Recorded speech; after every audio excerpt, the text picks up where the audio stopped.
Good morning, everyone. Good afternoon, good day. How is everyone doing today? Feel free to use your microphone. And if you want to stay on the screen, that's also fine. If you want to turn off your camera, that's also fine. How are you all doing today? Very fine. And you? I'm doing great too. Thank you very much if sharing for me. I would like to see faces, right? Like not just LinkedIn faces or WhatsApp pictures. Actually see people faces. Right. Okay. We have about 6 students on the line today. Uh, while we are waiting for others to join, we're going to take any questions that might have come up from your last class. Let me stop sharing my screen. Okay. Let me stop sharing my screen. So any question that might have come up from last week, any concerns, any had not track from this week, discuss about that first before we go into today's class. Anybody wants to share how the last week was for them?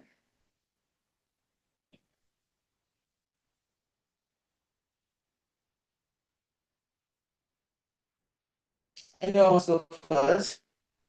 Deborah, how was last week for you?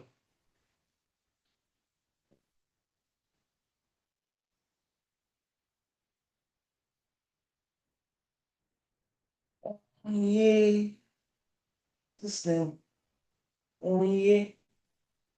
This Onyechi Ubo, is it the same Onye I know, or is this a different Onye?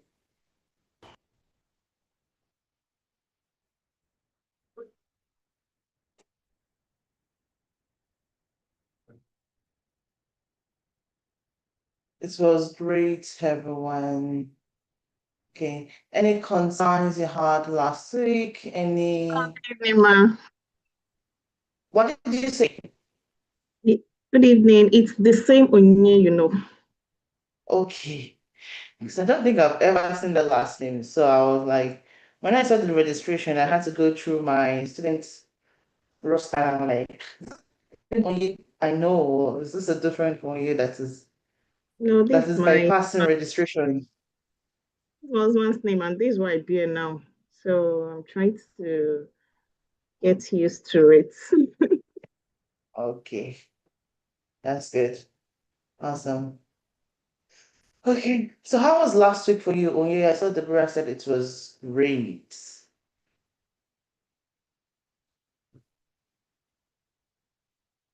Last week was, how do I even put it? Last week was interesting for me. Like it was an eye opener. I No, I didn't know that I could analyze a business. I could actually analyze a business, um, get details of any kind of business I want to online, get to Mhm, know what their structure is about, the mhm, ICE, everything that has to do with ICP. Before now, I thought it was just maybe when you want to go for interviews, you just hop in. What's this business? What do they do? How do they operate? And who am I supposed to even have a face with? Maybe the HR will have to just tell you this is the person you're meeting when you come for the interview and all that. But with this class, I was able to understand that even without having to go for interview for this business, you can actually get to know any kind of business you want to.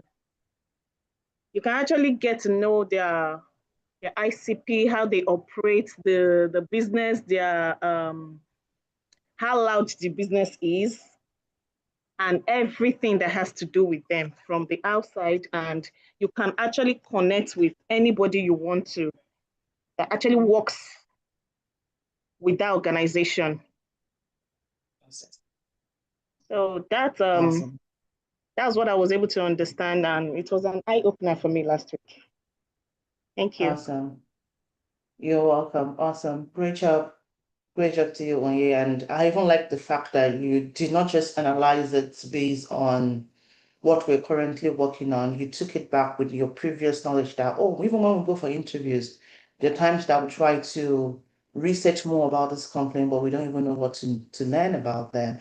And understanding the hierarchy of an organization actually give you more insight into how the organization operates, who the decisions makers are, and even possibly how to approach that organization. So that's a great job. Awesome. Great job. Please, I'm giving you a round of applause. Awesome. Uh, I think I saw Adiola. Adiola, how was last week for you? I know you were on the road on Wednesday, but how was last week for you? Okay, so I need to know if you meant the whole of last week or the class. So I'm kind of typing. Hmm. There's no Because the whole of problem. last week was stressful for me, so yeah. But the class were eye-opening and they were detailed. And I'm someone that always run from this thing when they say sales. I never knew sales could actually come in as a way of like looking into things. People just say buying and selling. They don't see that there is more to it.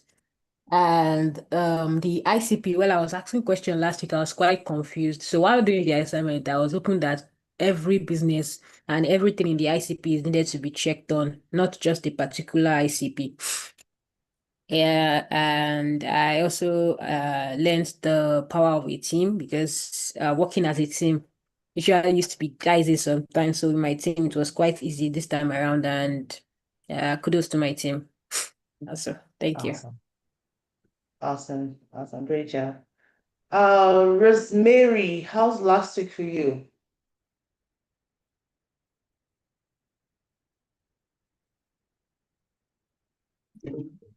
Good evening. Can you hear me?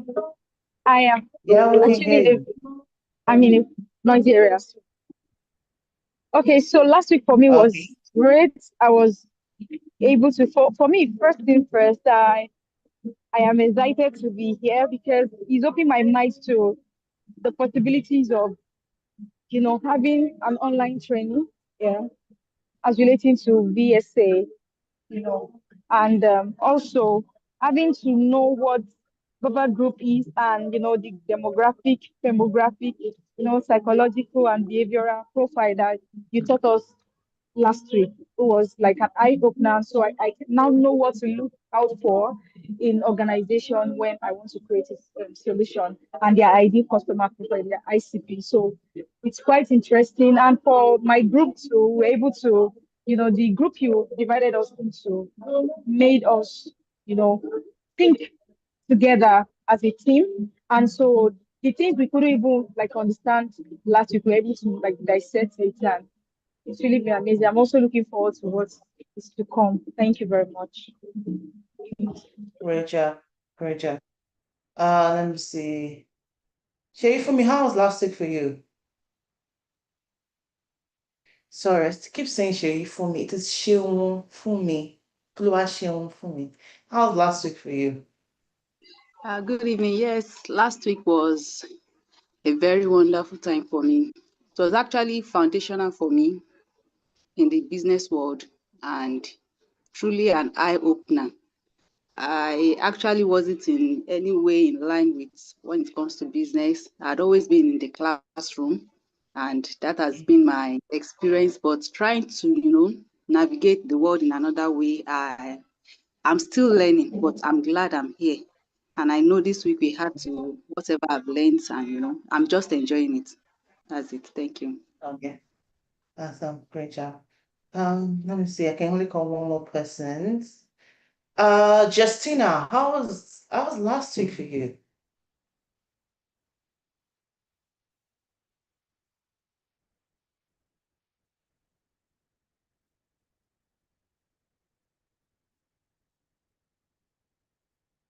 Um, it's Justina on the call. Yeah, yeah. Are you having an issue with unmuting? Because I see you keep muting and unmuting.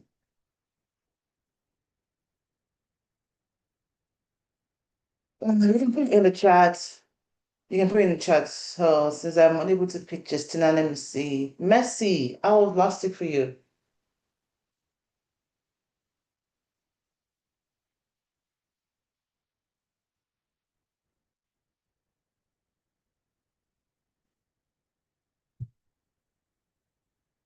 Is Messi on the call?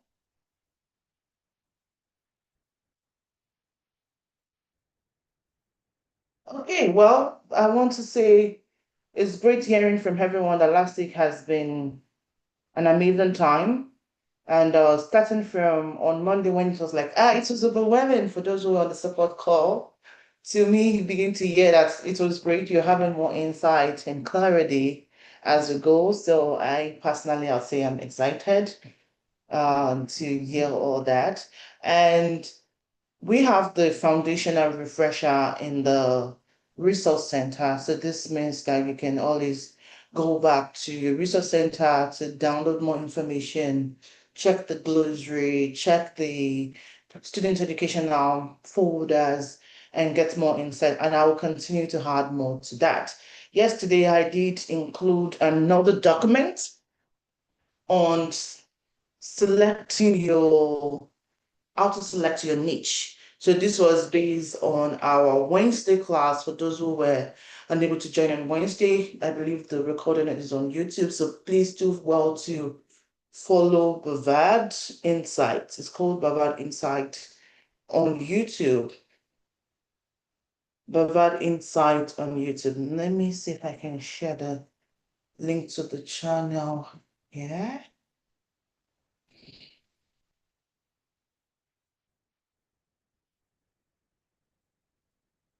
So follow us on YouTube, subscribe. I don't know how to do this promotional stuff, so I'm learning.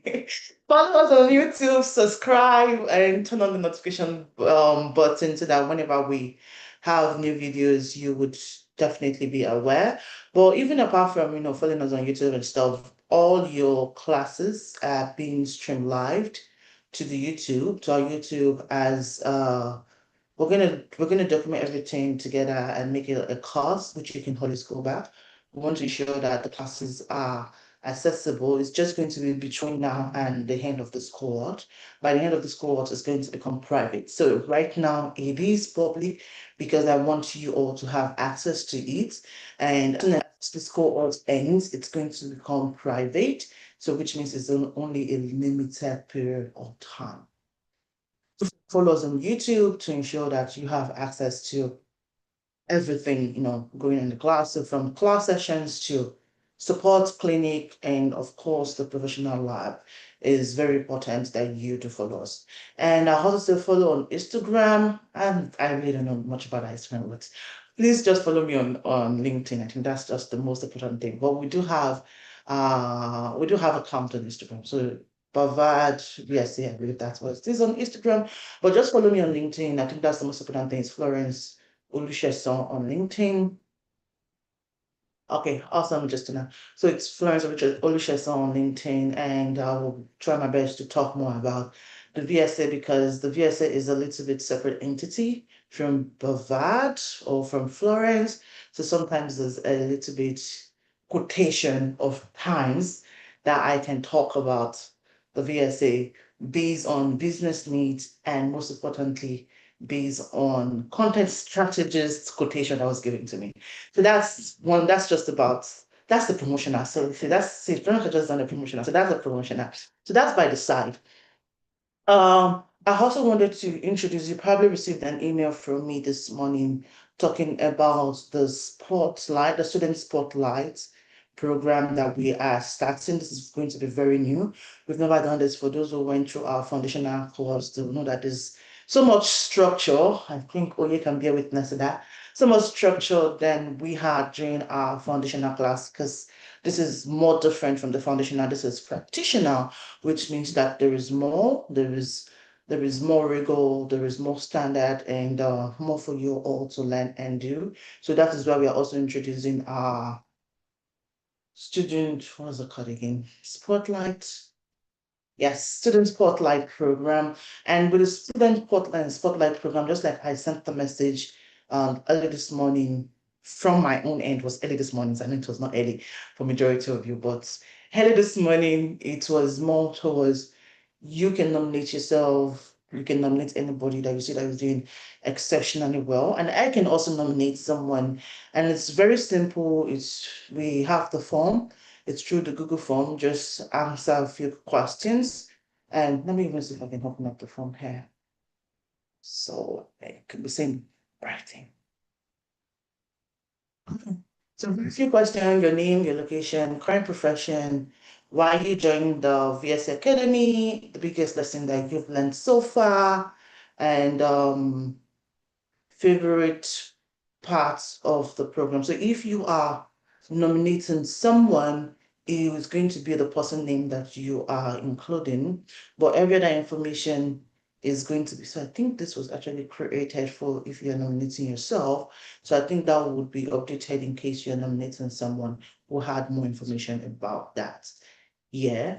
And definitely having a headshots is going to be very important. So if you're nominating someone, you gotta get a person's picture. So you can only steal people's profile picture at this time.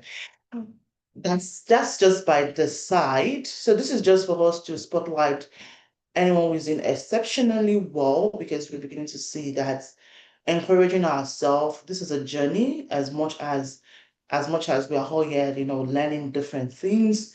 It's also an avenue for you to create bonds, create relationship, build a very strong network, because you don't know which or who could be your next business partner or friend, colleague, boss at the end of the day.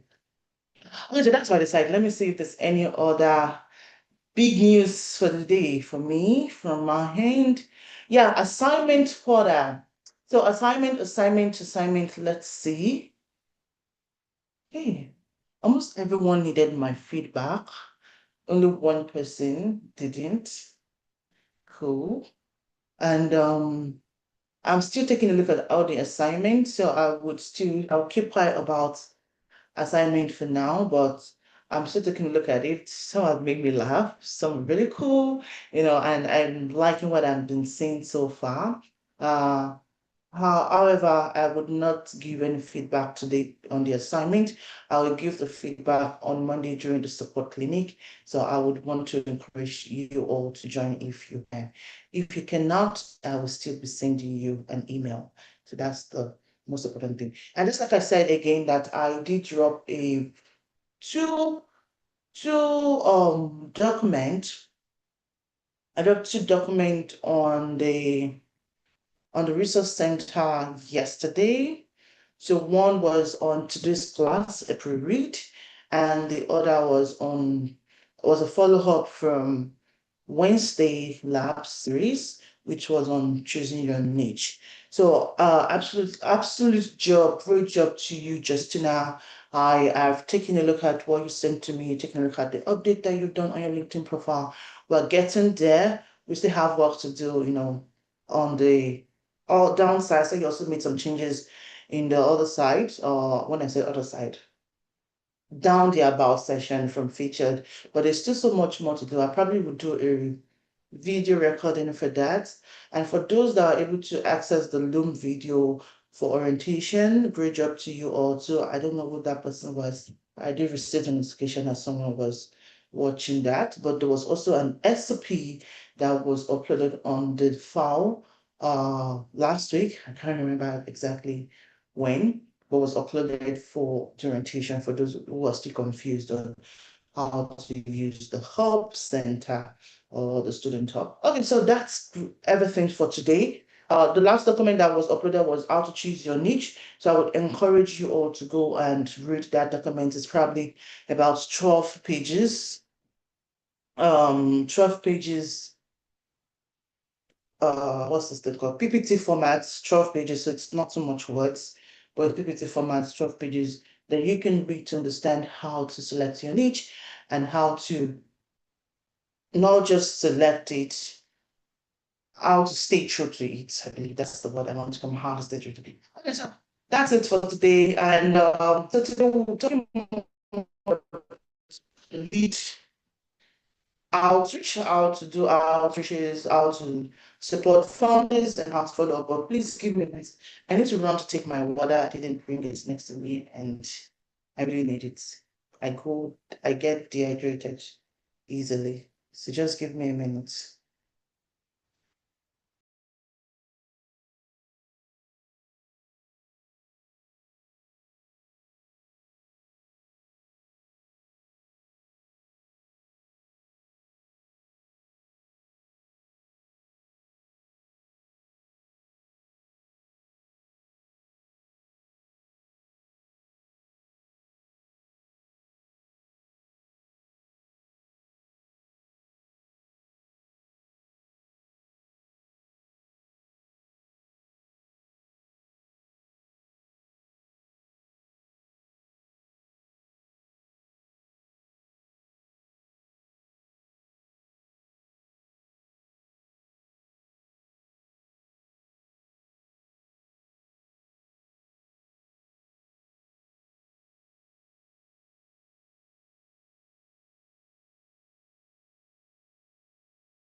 Thank you for giving me that few minutes to grab my water bottle. So now I can share my screen and we can get started in today's class. For those who are just joining us, welcome. Let me share my screen.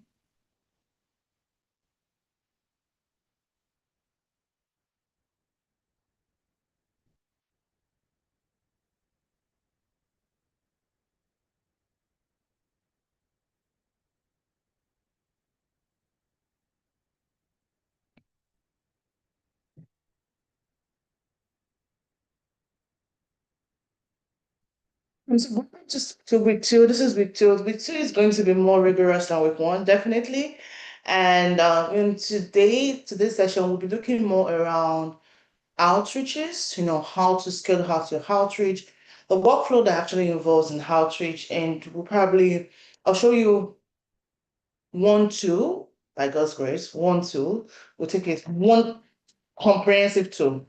We'll take it one at a time, but definitely one tool that you can use for your outreaches outside LinkedIn. So those who joined the class on Monday were able to go deeper into LinkedIn search, using your HiCP. Then we'll also go more into founder support and most importantly, follow up. There's something that I would like to do. Follow up is the king. Follow through is the king of follow up. So that's something I will go into. Then in a bonus, I did promise my class on Wednesday that we would also go into how to do some outreaches on LinkedIn without cold pitching. That's going to be the bonus class. It's not going to be a bonus, but it's a bonus just for you all today. So in Hall, we'll be looking more into how to build the systems that will turn conversations to opportunities. And one thing that I want you to know is everything that we are learning in the VS Academy is not theoretical. It's something that has to be practical. It has to be practical for it to be successful. So what this means in simple terms is that whatever we learn today, whatever we learn at all sessions, you have to go back and put them into practice. That's the big grammar. Whatever you learn, do it. That's simple. So whatever you learn, do it. So we're also going to learn how to make founders wonder how they ever manage their life without you, how to become indispensable. That's the backbone of you being a VSA. So we're also going to talk more about that today. Who is excited? If you're excited, put it in the chat. Let me bring some webinar spirit instead of an instructor spirit. Yeah, so if you are excited about today's session, put it in the chat or let me know what exactly you're looking forward to in today's session. What exactly are you looking forward to in today's session? Let me do a poll. You're excited. Okay. And DLI is excited. Who else is excited?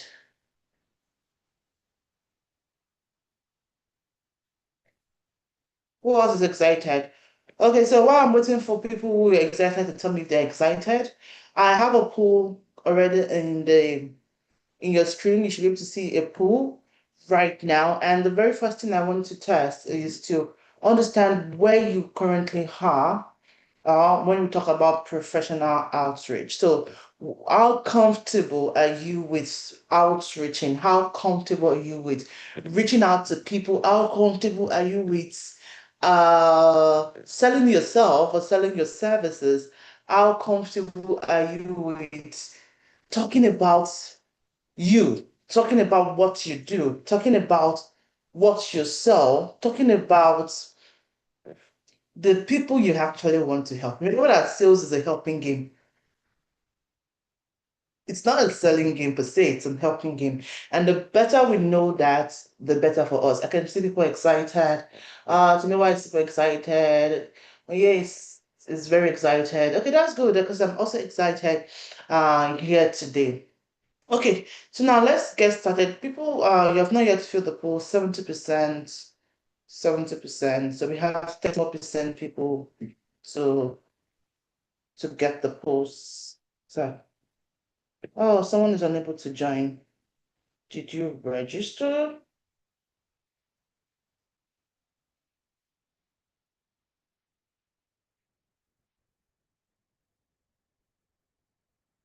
%, it remains 3 more persons.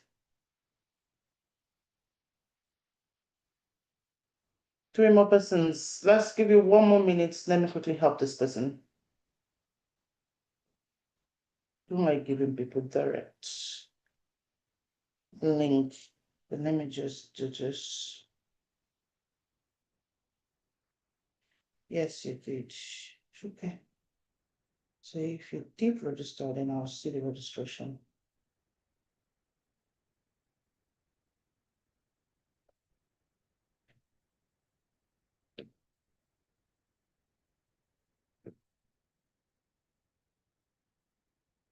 We have 3 more persons. All this is anonymous. I don't even know who is comfortable or not, but I just need to gauge the comfortability.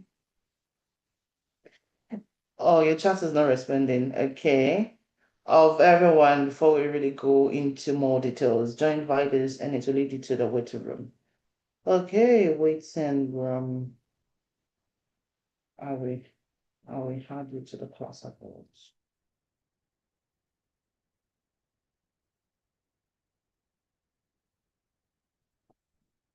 Have it all. Sorry, ma, I want to ask a question. So, this slide, I was looking for it in our material, wow, but I couldn't find it. The This slides. particular slide. Yeah, the one for last week and the one for last week and the one you used on Monday. So they should all be in the VSA Resource Center under each of each. So on Monday, week 1, you find the materials for week 1 and week 1 folder. After you open your VSA Center, then you open the resource library, then you should be able to find week 1. So under week 1, let me put it down here. So under week 1, you should find last week material. Yes, even recording stuff. No, you'll find last week material. There was recording I've added, it shouldn't be here. But you find last week material there. That's the last material was titled VSAP21. So probably I'll change that name for you. Then also other week 1 resources, additional resources that you can, have. It's also there. Let me see, after the one is some. And I also have a summary guide, like a summary of the entire class in a document there. Yes, baby, mama is busy. In a document there, so you would also have that in week 1. Then for this particular one that you have, I have not uploaded this yet. This is week 2 material, but what I uploaded in week 2 was a pre-read for you on today's class. So it's not going to be exactly what you're seeing on the screen now that you will see, but it's definitely a material that is very aligned with what we're talking about. So my screen, my slide only have a few more details than that, but it's just a pre-read for you. Then let me see, for the professional development part, I think you see them under let me see what we have under, let's say, oh, we have guides. So we have guides, yeah, outside, outside, outside.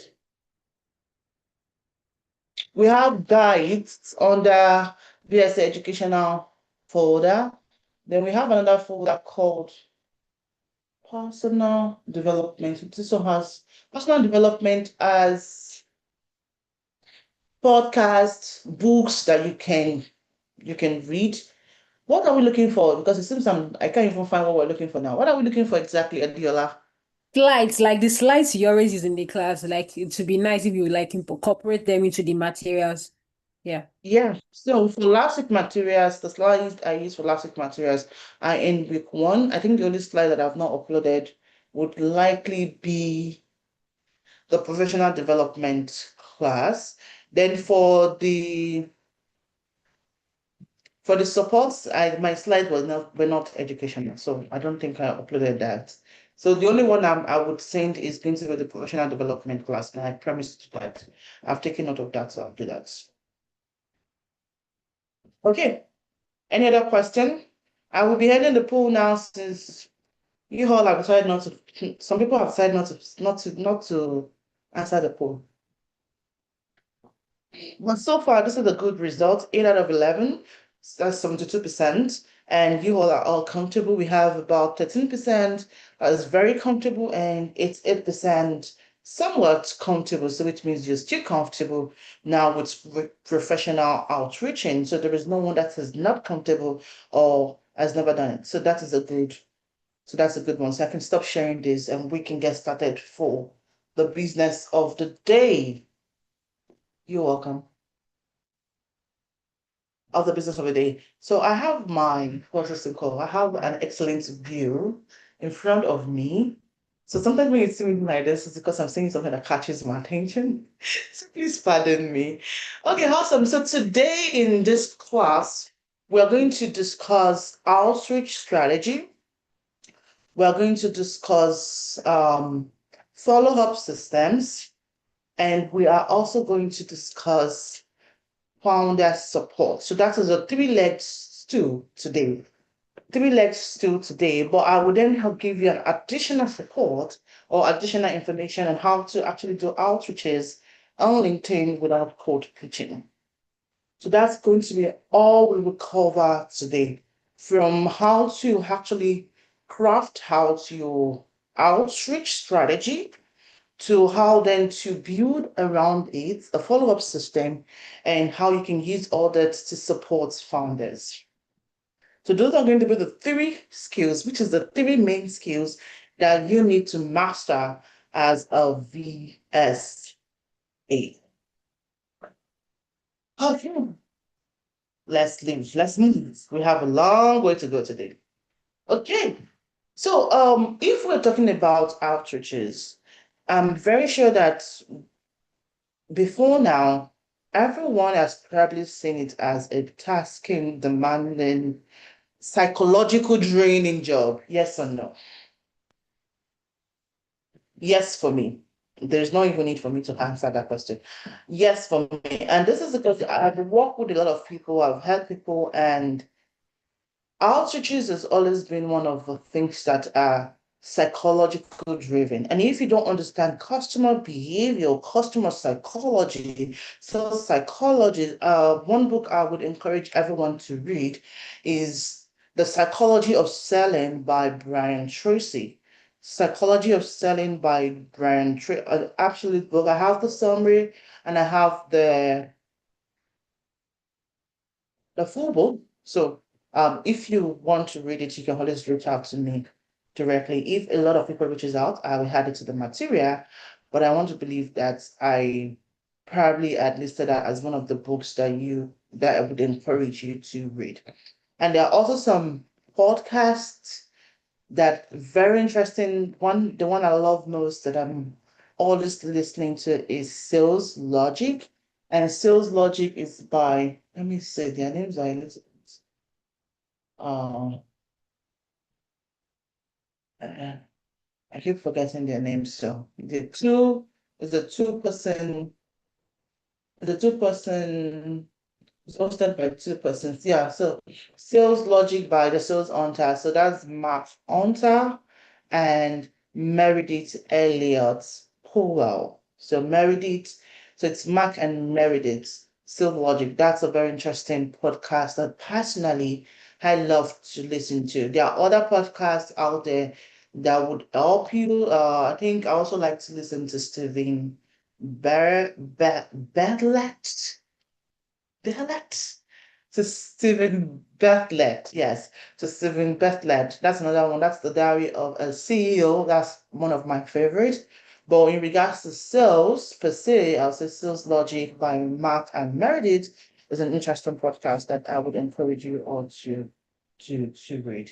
Okay, so that's away from that. So now outreaches itself had been, just like I said, has been one of the daunting tasks that most people will feel like, I don't like to office, just bring the job and I will do it. I have my expertise that I can always put in place. But as a VSA, we need to understand that outreach is one of the things that make us special. Let me use that word. It makes us special because we understand the process, which is something that we're going to go through today. You understand the process, you understand the psychology, you understand the principle and how to actually make this successful. And that's what makes it indispensable.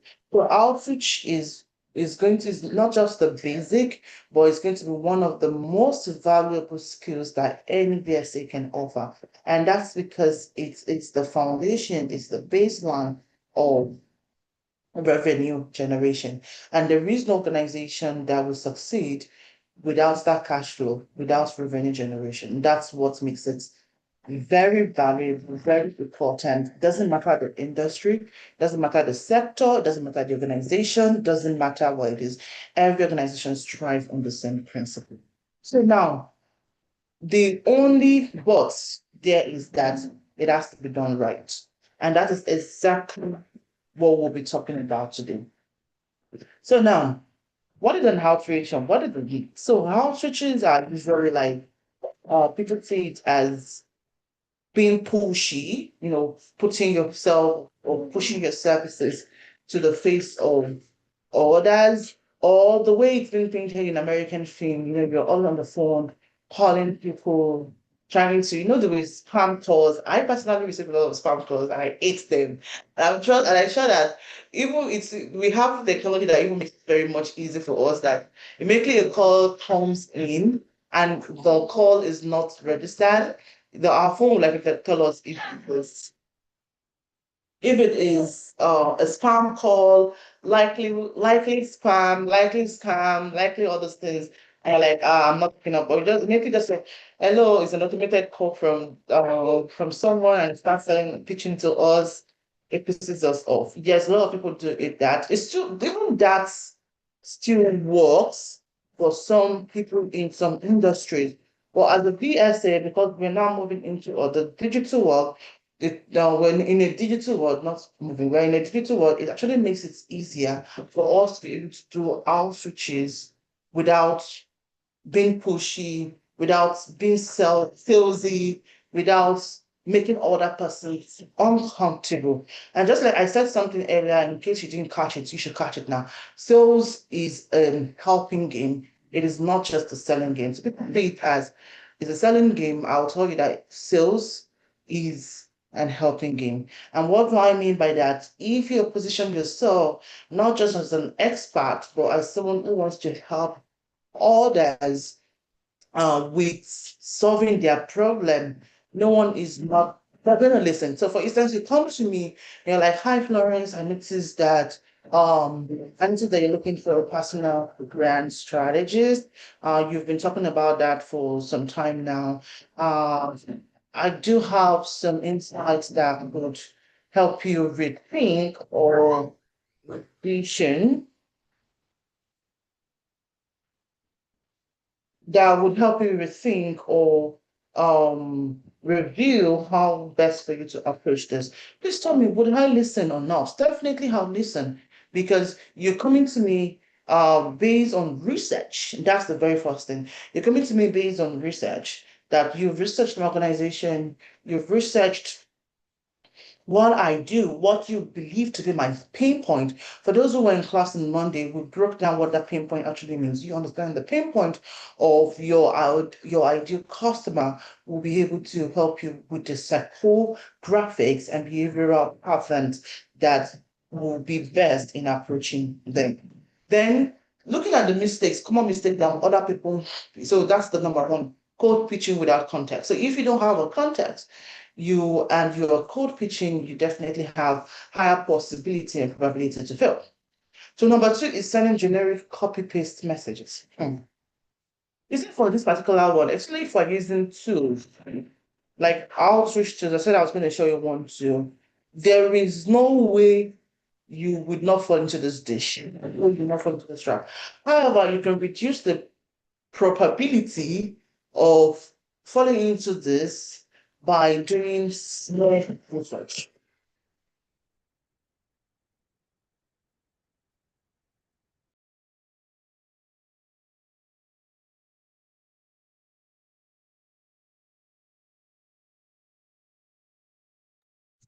So you can reduce the probability of falling to the stage, probably diminishing it to a certain degree that allows you to be successful. So that's why conversion rate is highly important, is a highly important metric for you to measure when you are doing cold pitching using outreaches too.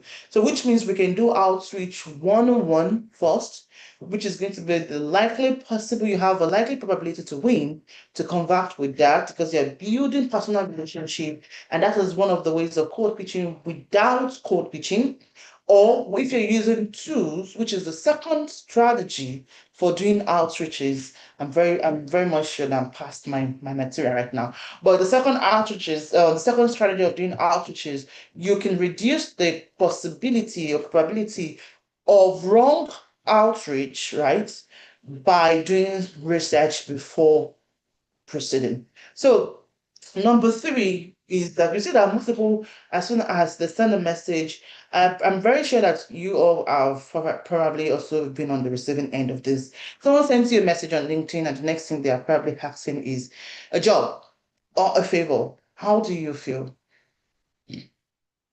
If I were to show you some of the LinkedIn messages that I receive daily, on outreaches or the number of LinkedIn unread messages that I have, which majority of them are on outreaches, you understand what I mean by that. A lot of people would send you a message, and the next thing is, even personally, even family and friends, they send the message is not great sense. Next thing is, can I borrow 2K? Or next thing is, can you do this for me? It really puts one on the edge, right? It puts you on the edge, and you don't even know you won't be comfortable to respond or you won't be comfortable to, to return a message or return the favor. So that's the same way it feels when you're doing outreach that is very transactional. So number four is selling before understanding the person's needs. So that's where context comes in again. You understanding the context, very important. You can do a mass outreach, right? But you need to be able to categorize the company based on their pain points. So you see some patterns that some people are going through, this, and this, and you draft out a categorization according to their pain points is going to help you better. So now the goal of an outreach is never to close immediately. It is always to build relationship. So the goal of an outreach is never to close immediately. It is to build relationship. You don't want people to start blocking you. You don't want people to start blocking you harming you, ignoring you, it's really going to be devastating if you have to go through that. So, which is why the goal of an outreach is always to build relationship. So the very first step is you want to be on that, you want to be on that person's face, right? Not to be on the face, but you want to be in front of them to build a relationship, an authentic relationship, and not to sell, even though the end goal is to sell. So how can we do this? So I'm going to do a quick demonstration. So let's assume that, let's assume that I want to sell branding services to, yeah, branding services to Oluwase for me. So let's assume I want to sell branding services to Oluwase for me. Oluwase for me, you may need to unmute your mic because we're going to do some things. We're going to play around with some demonstration today. Can you unmute your mic, please? All right, ma'am. Thank you. If you are comfortable turning on your camera, that's fine. If not, that's okay.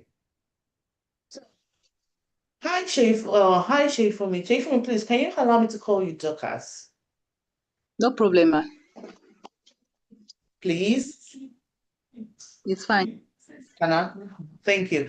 Hey, Dorcas, how are you doing today? My name is Florence, and I work with the VAD Group. How are you doing? I'm very good, fine. Thank you. How are you too? I'm doing fine. I took a look at your LinkedIn profile, and I saw that you're supporting Bloomhead Consult. How has that been going for you? Well, it has been fine. It's an educational consulting firm, and we have really been into education, everything that has to do with education. Okay. Okay. So how exciting has that been for you? Wow, it's really exposing because it makes me to understand, or yes, let me say it makes me to understand that education is beyond the four walls of the classroom. Hmm. Hmm. It has It's its very own interesting. bedrock, Oh, and okay. it's very practical. So it's very Hmm. exposing, it's enlightening. I'm enjoying it at the moment. Oh, okay, that's good. That's very good. I was taking a look at Bloom Edu Consult recently, and I discovered that you did not have a location in Lagos, and most importantly, your website looks like it has not been updated for years. Are you aware of that? Yes, ma. I just joined them at the Blue Medical Consult, and it's a starting firm. It's not up to a Hmm. year now. So, and that's why I'm Hmm. on the program to, start it with them. I'm hoping I to help see. build the educational firm. Oh, okay. I see. I see. So that means you'll be able to connect me with the owner to see how we can actually help improve their digital presence. No problem, ma. I'll Thank you do that. very much. And anyways, this is my phone number, 612-450-4691. I will also send you an email if you don't mind sharing with me what your email address is. You don't have to give me that. That's the end of the conversation. Okay, so now, can someone tell me what you think about that?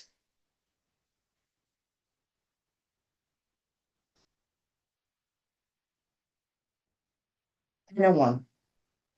What do you think went down between my conversation with Dorcas, now that she allows me to call her Dorcas, and what you think? Can someone point that out to me? Good. I built a relationship with Dorcas, okay? Any other person? You can I use felt your like microphone, please. you made it more natural, unlike someone that would just put it on your face and said, we do this, we do that. What's your take? You made it look like it's a normal conversation, like you were concerned, and you Mm-hmm. also like look into life with the organization, and you also look into the organization. In that way, the person is relaxed and okay and comfortable chatting back with you. Okay, good. So I also said that Deborah said I was able to point out a need she has and provide a solution. Okay, good. I would say you consider the person's problem and foster the relationship with trust. Absolutely. There's something that I did that I still need someone to point that out. And Dorcas can also tell me what she thinks. You told her what you do without jumping. Good job. What without jumping down the throat, you got her to point where she's able to know she can reach out to you. Okay, that's absolutely one. You said half. We Oluchi, you said half of what I'm looking for. Any other person probably grabbed that insight. Okay, good. So what I did, right? There's something that I did. You're all correct, right? But there's something else I did is I discovered in the conversation that she wasn't the decision maker. When she was like, "Oh, I just started, I'm still learning the ropes. Good, that doesn't matter. Even a decision maker could still be learning the job. Could still be, sometimes you hire a president and it's not yet making all the decisions because it's still trying to learn certain things. But I discovered on the call when she was talking to me that, oh, she just started and she's still learning. And I was selling a what? I was selling a branding service, which I was able to do that successfully by creating that relationship, building the trust, getting an email address, even though no, she didn't call it to me. I didn't have to call it to me on the call, but getting an email address and she pointing out to me that she would tell the owner, right, that we can, help with our branding services. So now that already showed to me that she is not a decision maker if I needed to pursue that conversation. So I don't want to stress, I'm not going to waste my energy on someone who is not a decision maker. On Monday, we talked about four kind of people, four category of people that can help you with your decisions. Number one is the decision maker itself. Number two is the champion. So the accounts would fall under the champion. That is someone that can connect me with the decision maker. Or she can also fall into the category of number three, which is the influencer, someone that can help influence a decision. So she could either help me champion it by saying, by going back to um the owner and saying, "Oh, I spoke with someone today that can really help us with our digital presence, and I think that they would really be good at that." Justin, I think you want to say something, but you keep on muting and muting, so I'm not sure what's going on with your phone. So maybe we need to fix that. But let me know if you want to talk. You can raise up your hand so I can stop. I can take a pause. And I just lost my train of thought. Okay, good. And she can either become a champion, which is she can champion that project and go back becoming the bridge or the link between the service provider, which will be me at that time, and the decision maker, which will be someone who has the budgets or someone who can directly buy from us. So she can either be the champion or be the influencer. The fourth category is procurement. So procurement is usually like a very standalone category, which is someone that can facilitate the process, but they do not own the budgets. But she falls under either the someone that can influence or someone that can champion. So she can either champion the project or she can influence the decision, but she's not a decision maker. So for me, Florence, now, what I would rather do is, since now that I've gotten in touch with Dorcas, I've built a relationship, I can ride on the trust that I've built with Dorcas to what to make her influence the decision, connect me with the decision maker, and I can sell from there. Or if I discover that she is the true champion, I can work with her directly without even the decision maker. But most times, it's usually better for us to work directly with the decision makers because it shortens the sales cycle. Because the champion, the influencer, or even the procurer might still need to get approval from the decision maker. So that is why we usually emphasize with working with decision makers. And that's number one question that you always want to get whenever you are on a discovery call with anyone is, do you have the power to make this decision? So now I'm going to do another sales call right now, and I'm going to do that with Rosemary. Rosemary said she cannot, she's in a loud place. I think she said that earlier. Okay, she unmuted. Can you talk?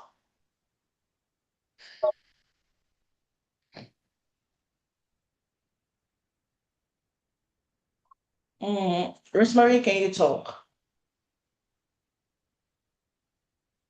Can anyone hear Rosemary speak?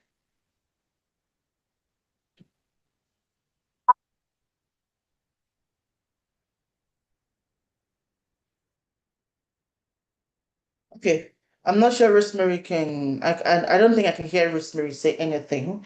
So let me walk with Oye. Oye, can you talk?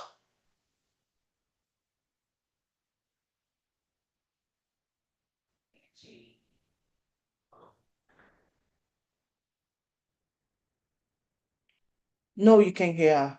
Ugh.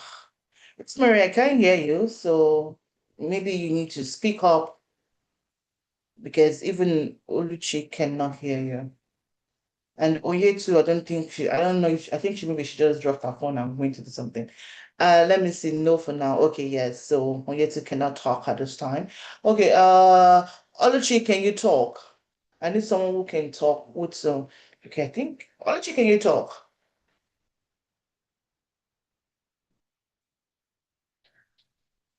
Adiola, please, Yes, ma'am. let's listen. Okay, Oh, Oluchi, you can talk. yes, Good, ma'am. good job. Okay, awesome. So we're going to go through another series of outreaches, right? And this time around, the first one was a call with Dorcas, but this time around, it's me sending you an email, and I just need you to react. Okay? Is that fine? Okay. I just need you to react. So you would where is my phone?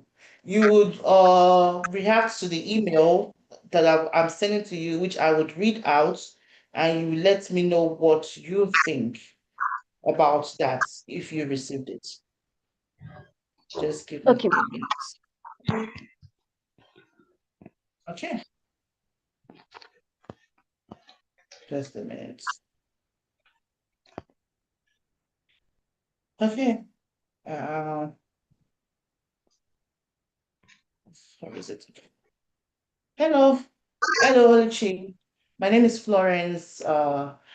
I I'm a consultant from Bavard Group, where we specialize on placing. When we specialize on placing some of our excellent trainees with growing organizations like yours. So I was looking at your company. I'll just use company. I was looking at your company and noticed that you're actively growing the business. One thing that I have seen with founder-led companies is that the founders eventually become the bottleneck in their own sales process. Not because they are not capable, but because follow-ups, CRM updates, schedulings, and pipeline management all start competing for their attention. Curious? What part of I am curious, right? What part of your sales process currently takes up more of your time than it should? You can reach out to me directly on my number, my email, and you can book a call with me to discuss more about this. Florence Olusegun, Bavard Group NSC. What do you think? Okay. Um.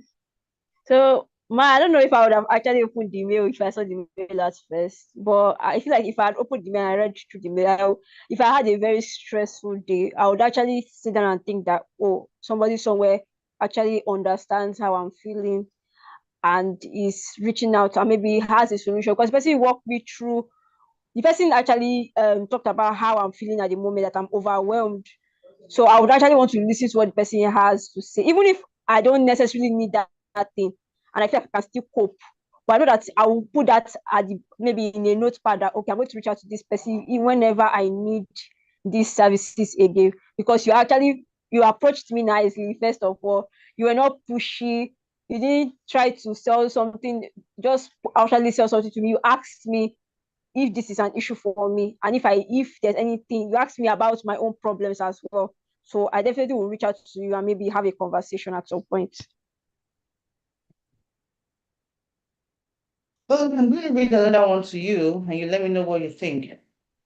Hello, Holichi. Hope you're doing well. I am conducting a few conversations with founders and business leaders to better understand where sales support, CRM management, lead follow-up, and revenue operations challenge are showing up as business grows. What's been the most frustrating part of your sales process lately? What do you think about this one? Okay. Because for this mail, I feel that the mail was not just crafted, maybe just randomly. I will still say that this mail also is like is asking me how and why and what is trying to understand where I'm coming from, what is going on with me. So the mail is actually like maybe the person cares to know more about me. The person is trying to get. I also feel like the person is trying to get data from me as well. So I will be curious to know why you are trying to get that data from me, and what do you want to do with that data. But I will still I would definitely read the message, your mail, and I would also want to like talk to you as well. Okay. I'm going to have a contrary view.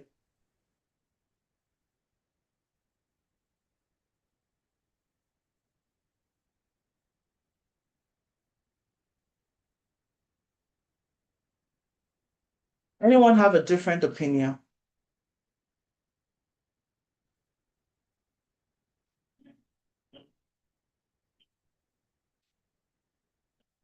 Nobody. So which means everyone's on the same line. Okay, so I'm going to read the last one for you. Hi, Oluchi. By any chance, do you need a great marketing intern? I work at Acadium, and we have a batch of marketing interns who can support social media management, graphic designs, lead generation, SEO, web design, and other digital marketing initiatives. Let's connect to discuss further. That's message one. Message two, the same day. Glad to connect. I would love to speak with you to explore how Acadium, along with talented marketing interns, can support your business goals. What's the best email to send the calendar invite to? And what time works best for you? That's message two. Let know how. Hi, Oluchi. Would you be open to working with a marketing intern who can help you stay consistent with your marketing goals and need? I'm free to speak this week or next. That's 3 hours after you own the first message. So now, what do you think about this one? Well, like, is it person sending the mail repeatedly, 2-3 hours apart? Exactly. Oh, I will, That was via LinkedIn. I will not answer. Okay. I will not. I will just read it and just keep quiet for a while. And if person sends it again, I'll block the person. Because Okay. I know that the person sent it the first time and maybe I did not read it, and the person sent it again and I did not read it, the person sends it again. I will start thinking that the person is so desperate. But I feel like if you send it to me the first time and maybe you say I'm not online, I've not read it, and maybe a day after and you send it again, I would definitely understand you. And maybe if you also go and like, okay, now the person that rewrote, ma, Please go on. okay, and the person now maybe rewrites the second mail and sends it to me a day after, I definitely will reach out to the person and ask the person what's going on. The person actually even gave me an experience or asked me, do I need, instead of just being outrightly pushy. But then I would also appreciate if the person sends me a CV or more experience.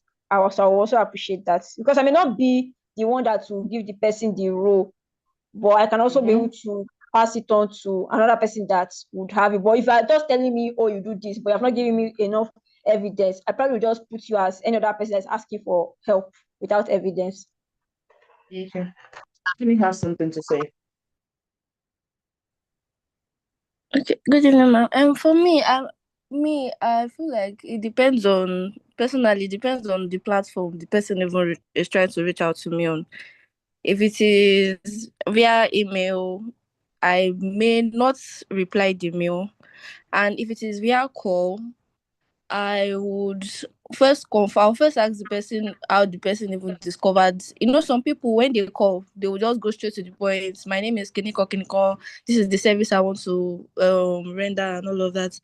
I would ask how the person got to know about my business. Like which website or which platform um did you discover the business and probably areas that we are lacking and all of that. And if I'm willing to go further, that's if the person is not being pushy. I can ask for probably the person's company's website so I can also read about it. And if they are legit enough, then we can maybe schedule another call for a productive conversation. Okay. So the platform is what you said is before. The platform is LinkedIn. So what you are saying is that the platform also determines the response, right? Yes. Okay. Any other person? Thank you very much, Stephanie. Any other person? The platform is LinkedIn. The platform that this person used is LinkedIn. So does that change your insight? If it is not a personal if it's not a personal page, if it is probably maybe the person as the Personal company. page, your personal, no, not the company, your personal to your personal, from the person personal to your personal. Oh,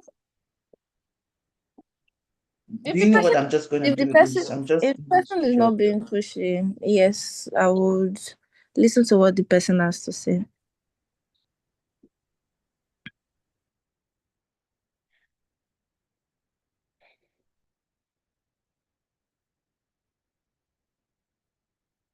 okay, so the first one I read is yes.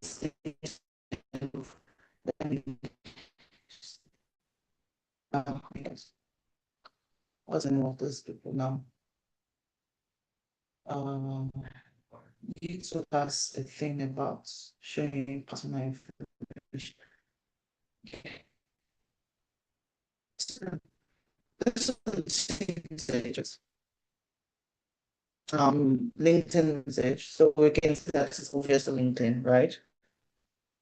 So the reason, let me take this down. So the reason these two scenarios, I painted these two scenarios for you is you would notice that it is easy to get more details, close deals on a call. The first one with Dockers was a call, right?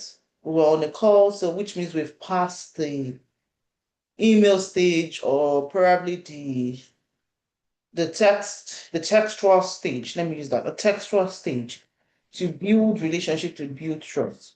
So on the call was smooth, the call was trust consolidating and easy. Oh, Justina says she's lost. Justina, feel free, you're going to ask a question. Let me finish what I'm saying.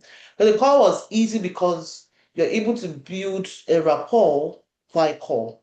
So that is why discovery calls are very important. So let's put that, just take that one and put it in your left hand. We'll come back to it.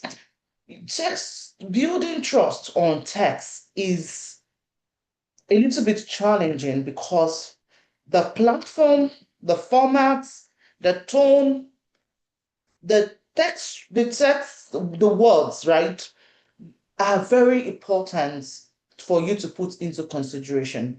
And that's why if you are doing this without context, like for instance, you reached out to me that you do lead generations, marketing interns and stuff. Have you actually sat down to look into my business model? That is why your ICP analysis is very important to understand if this is a need, or did you just assume that based on maybe my visibility or based on business needs that you do not even have visibility into I should need a support team of marketing interns. So are you seeing where assumptions actually go wrong?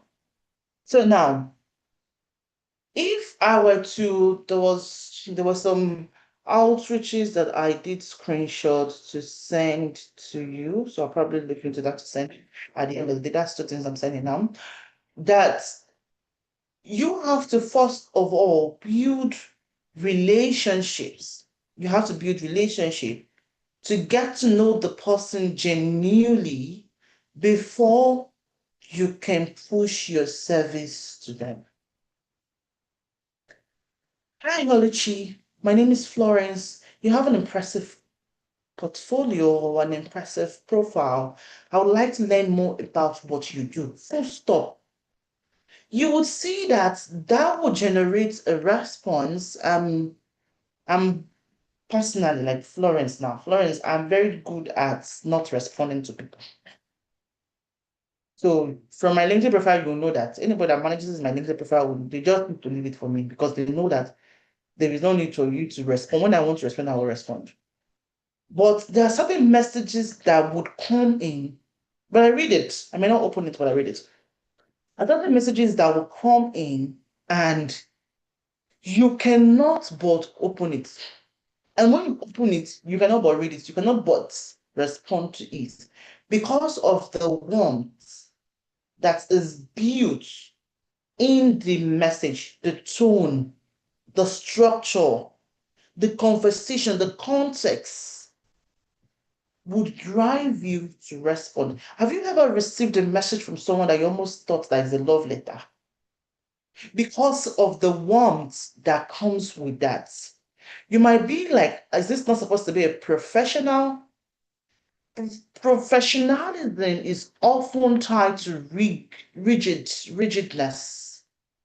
Okay? It's often tied to rigidness, and you need to know when to be flexible because people buy from people. People interact with people, not the business, not the brand name. Does anyone have any question? Justina says she's lost. Any question before I go further?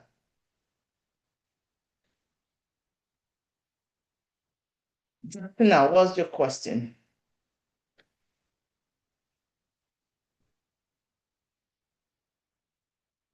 Is Justina still on the call?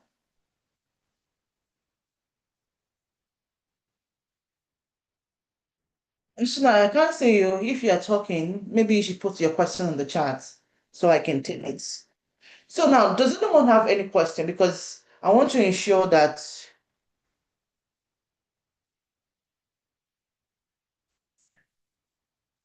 Justina, do you want to ask a question or do you want to put it in the chat? If you want to ask the question directly, please feel free to unmute your mic and speak.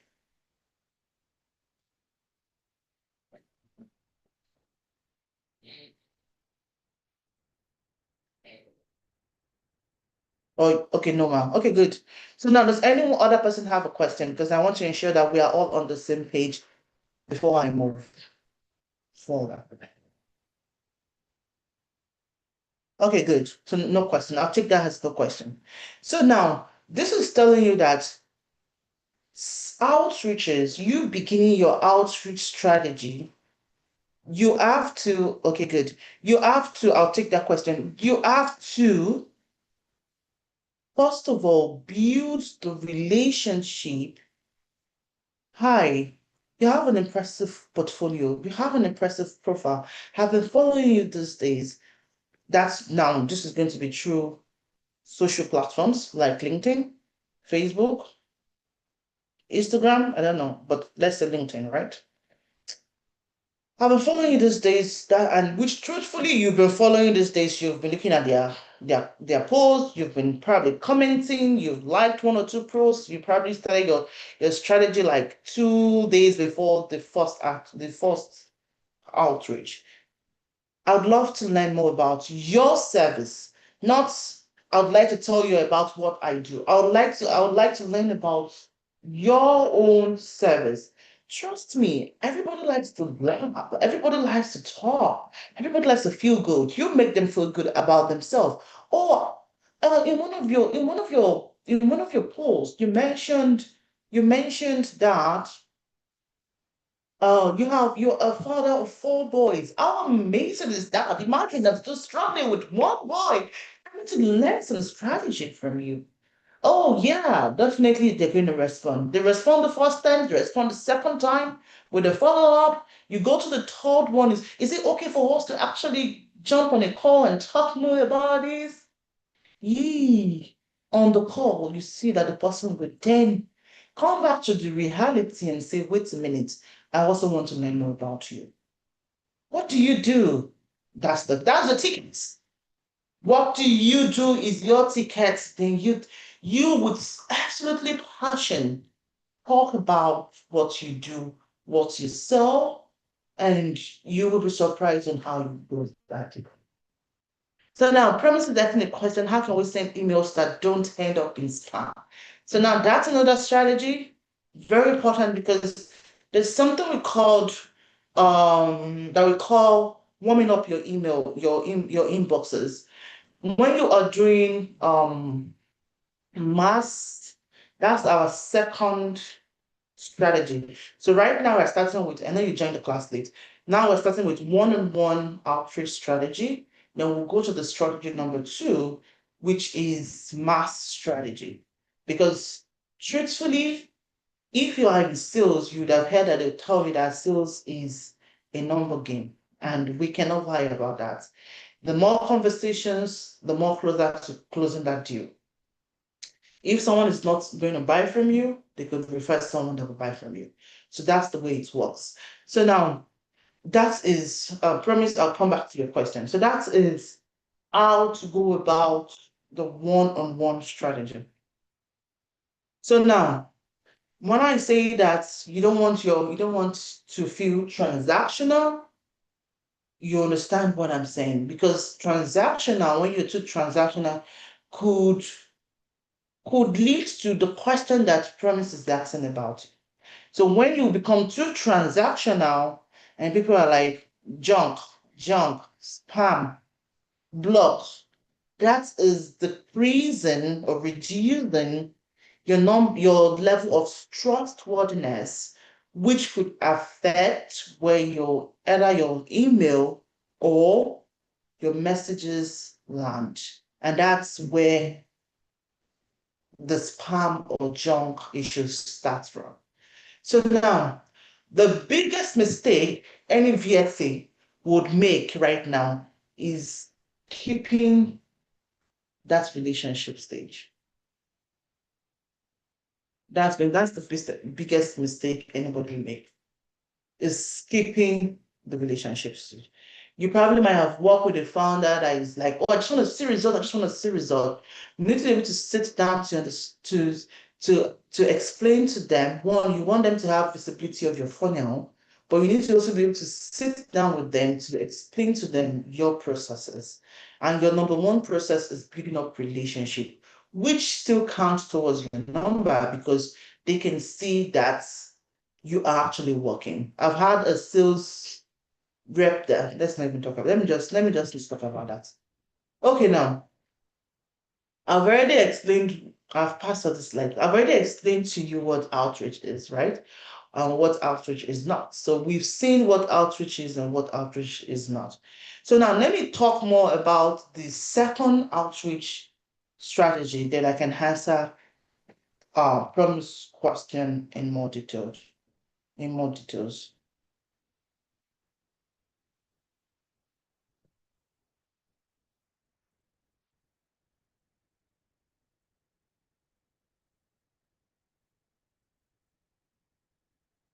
Okay.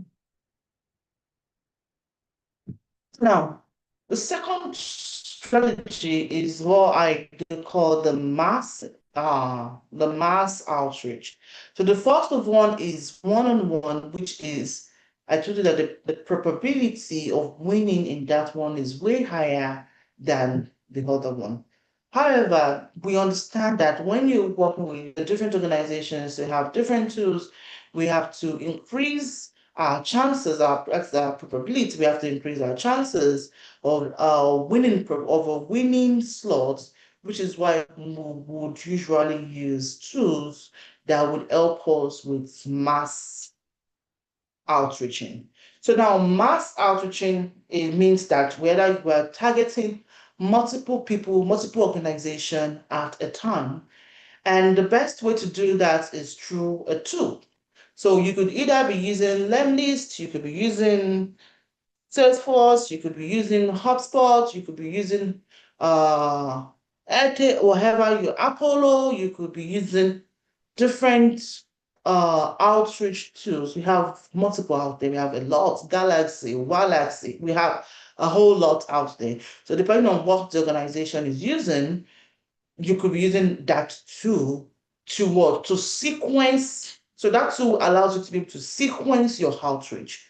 So starting from maybe day one, when you are first sending a message to them, to day two, day three, day four, depending on how you want to sequence your message to them. And one of the things that I have shown you with the last message I showed you on my LinkedIn, that message was probably done through sequencing, is you need to put some time or possibly days in between each messages, even though you would still have trigger that allows them to move to the next stage.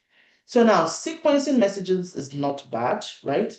However, the strategy in which you do it would determine if you would end up showing as being pushy or if it will be strategic enough to build relationship, establish credibility, and get a conversation.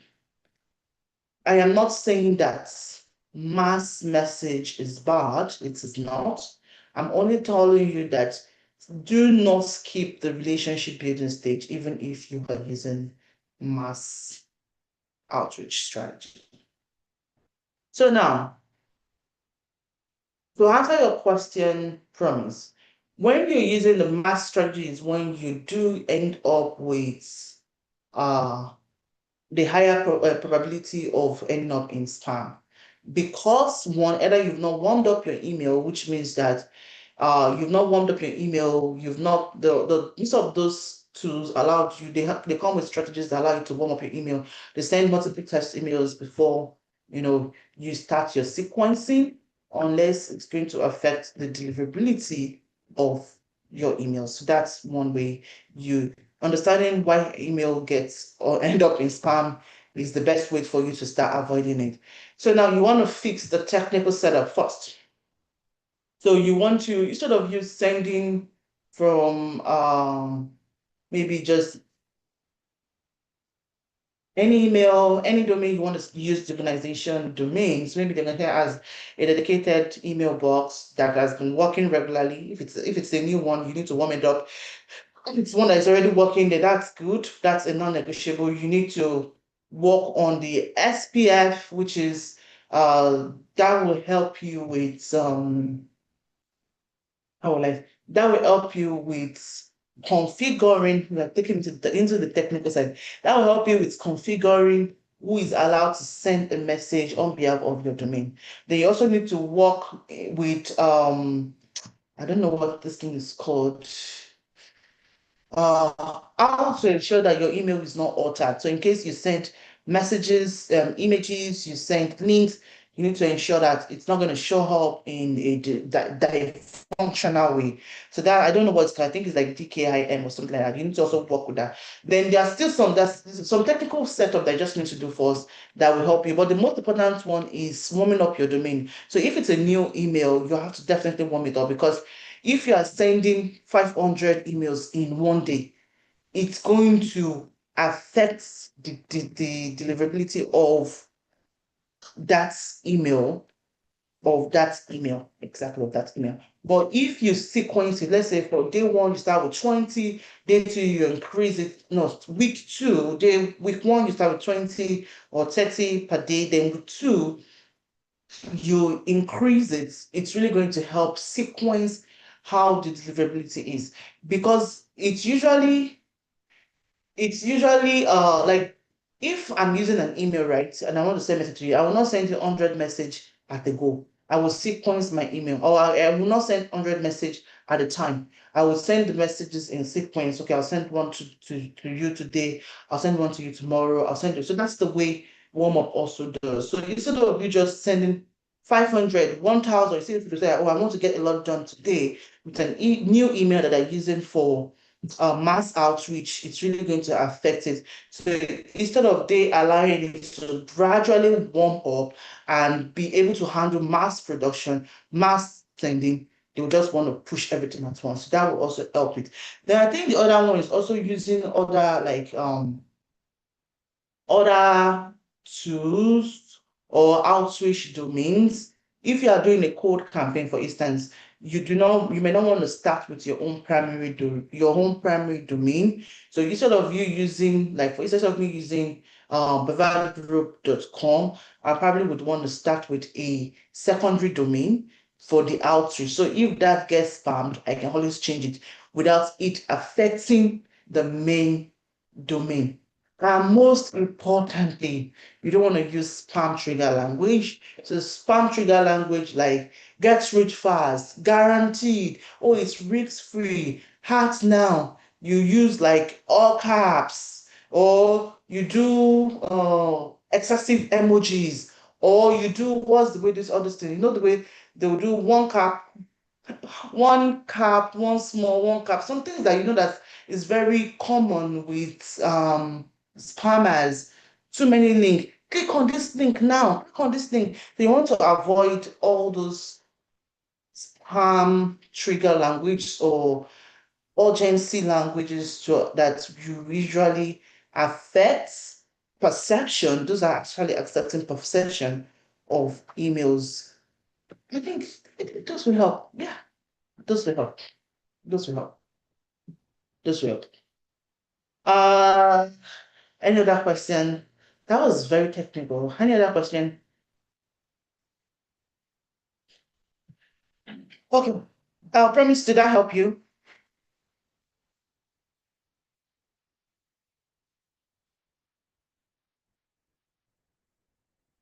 Then let's proceed. I don't even know You if did Prof is actually. still discussing. Oh, okay, okay. Okay, good. Good. Okay, so now let's proceed. So we already talked about what outreach is.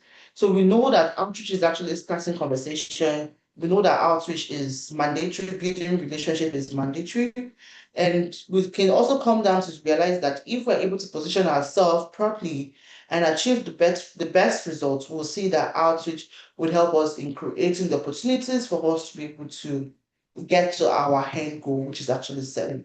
And outreach is the bridge that helps us generate that meeting. That's the discovery call that we're talking about.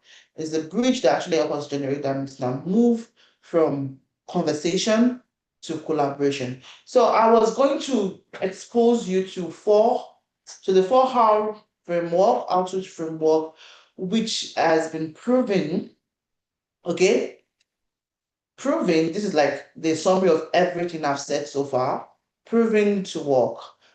So the first one is research. Last week we talked about lead research, how to actually do the lead research. So that's where you start from. You cannot skip that. You want to research the person as much as you've researched the ICP of the organization you work with. You've identified who are in the ICP. You've probably used LinkedIn. You've noted them. Okay, this company meets our ICP. This company meets our ICP. This company meets our ICP. Let me open this up for you. There was something that I showed you all last week, while on Monday, for those who were on the call on Monday, while we were doing the ICP. Let me open the tracker. You all have access to it. So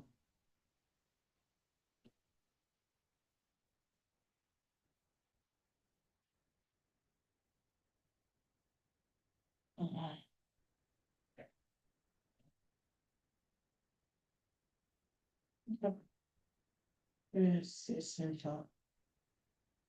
So just those one.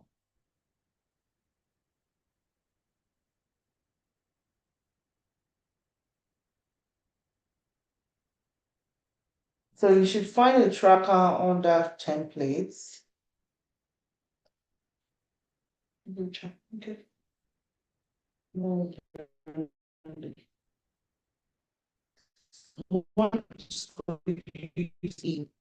Noting the outreaches that you've done. So maybe you went on LinkedIn, said, okay, let's say I'm working with Vivat Group, we do what do we mean by that? We help organizations with structural clarity, right? So which means that if I were to, I already identified who our ICP is. I've identified the demographics, the psychographic, and the behavioral patterns of our ICP. So now I'm going to do some outreaches. There's try to start.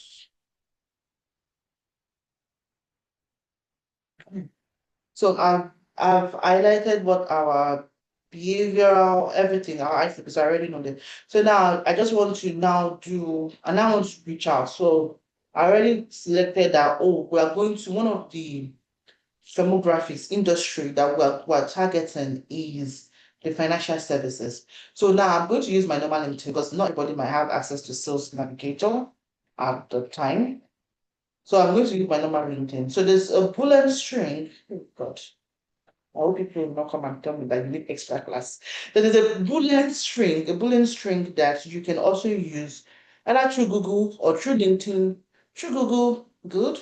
Through LinkedIn, through Google, it could be as comprehensive, long as and detailed as possible. But through LinkedIn, it has to be very, very short unless it's not going to return any result. So now I already discovered that I would be reaching out to some founders because Bavard works with founder-led businesses and growing businesses, but I will take the founder and I want it to be in the financial industry. I'm going to use my normal LinkedIn. I'm not going to use Sales Navigator. So now I will then come to my LinkedIn, come to my search page, and come to, so founder is what I want to leave, or co-founder, but I'll just leave that founder, okay, or co-founder, right? So co-founder, right? I'll leave it there. And I will be looking into financial industry. So financial. Oh, that was small letter, that's fine. So there's something I want you to look at here. You see here, this is where you know your bullet string is actually working. You see, it's telling you that wherever I searched, the keywords I'm looking for, founder, right? Co-founder and financial is the industry that I'm searching for. And it's searching LinkedIn global database. I wanted you to pay, that's something that you should pay attention to. Okay, so now I can show, or I will be looking. I already figured out that these are the people that I want to look out for. Now I need to do a further digging into the industry. I already know the industry, but the people that actually want to reach out one-on-one. This is one-on-one strategy, one-on-one. So now for one-on-one, I don't need to do anything big. I just need to note this, which is I'll be using my tracker to note those I want to prospect, just like we did on Monday. So now, but on Monday we use Sales Navigator. So now I will come to the first person they gave to me is, then I can decide to also do some other filtering. Like for instance, are they actively hiring? So which means they probably have budget. Anybody that's actively hiring is either a champion, an influencer, or the decision maker. And I can say, okay, I want to search between my own first connection, someone that's already connected with me and build with them. So these people are definitely in the financial industry, but I still need to dig further by coming into all filters and selecting industries to ensure that we are in the financial services. Because some people would put it on their profile, like their financial strategies. LinkedIn is going to bring everything because I did not specify too much details. So now, definitely, we know that every other person that we have here are going to be from the financial industry, and now we can start. So now I can also decide to streamline by location. So now, since Bavad is in Minnesota, I will probably want to do local first. So I would choose Minnesota and show result. Okay. So all these are my first degree. So if this is because I want to reach out to people that are already in my network, because I'm using my LinkedIn. But if it were you as a VSA, you probably don't want to use first, except you have built your network to include multiple, other founders, depending on the founder you're supporting, right? Which is one thing I will start suggesting for you all to start doing now. Start building your network and increasing your network with founders, because that's the people that you want to work with founders or decision makers. So now, because I'm trying to not say use my own network, right? I just want to do general, which will be likely my second degree and third degree. This is using LinkedIn. Then I would come here to start researching. So now Bavard helps with structural clarity, which means whoever is on this industry, wherever I'm finding that one of their pain points would have to do with clarity, would have to do with structure, or likely with revenue generation. So that we can then move forward to number one. So we'll look at Leonzo. So Leonzo, see what does it do? This one is electrical, okay. Hmm.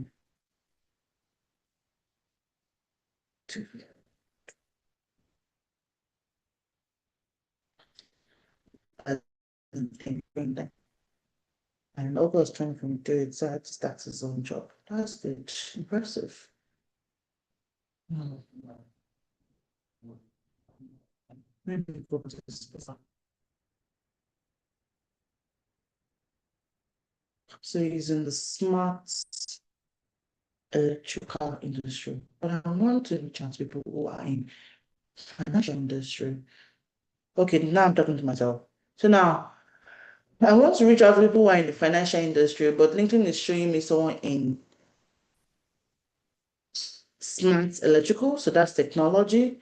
So definitely he is not a good fit to my outreach. I didn't take a look at it personally because Baba also caters for technology, right? However, because we'll be strict with who we want to reach out to, so I'll say it's not a good fit.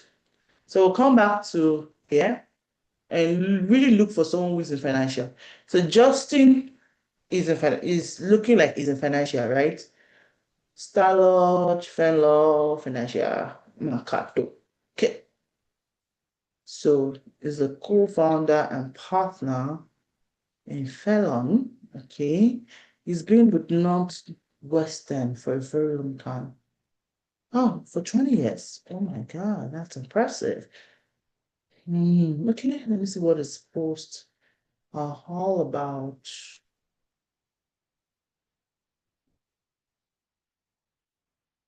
So what I'm trying to do now is to look for an intro or entry strategy for my outreach.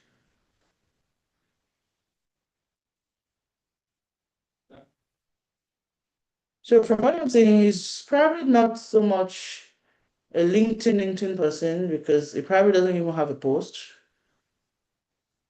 Yes, this is a repost. This is a repost. Okay. Three things entrepreneur can do today to prepare for this. This is a repost from 10 years ago.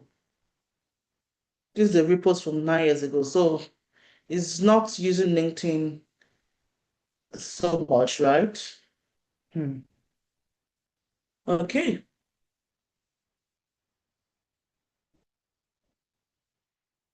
So he only reacts more to other person's work.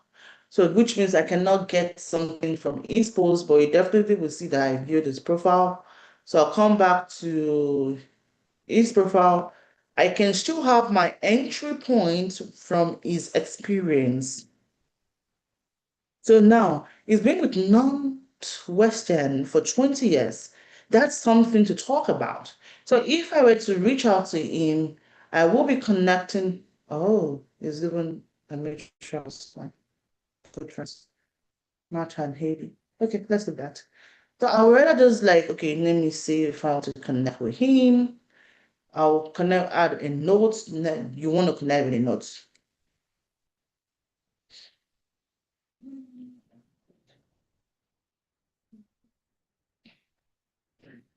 Hello, Justin. Oh, you do have an impressive portfolio. Right. Yeah. Right. Yeah. You were with Northwestern. If I don't even need to, I can keep this one details for when he responds. You right. Yeah. I really love to connect, Florence. Keyboard here, I can barely hear. Okay, good. So that is how to do the reach out, the outreach without doing the outreach. So right now I'm the relationship stage which I want to build, right? So if he then responds, he connects to my, he expects my connection, he responds, then I can then follow up with the next message, which is you both, like I could say, bro, you were with Northwestern Mutual for 20 years. What triggered the move? Is going to respond. Because at that time, it will see it as me being genuine with my outreach. You won't know that it's a lie. So it's not a lie, but it's a lie. And that's what I'm trying to say. You won't know that there's an end goal of what I am looking for. So when I get the end goal, right, of that, then I'll be able to then suggest to him if he is open to, a virtual coffee, a physical coffee, because I'm in the state, right? I'm in the same state with him, or something like that. I will be able to move it from there to when I will be able to get a discovery call with him and take it from there. So now for mass outreach,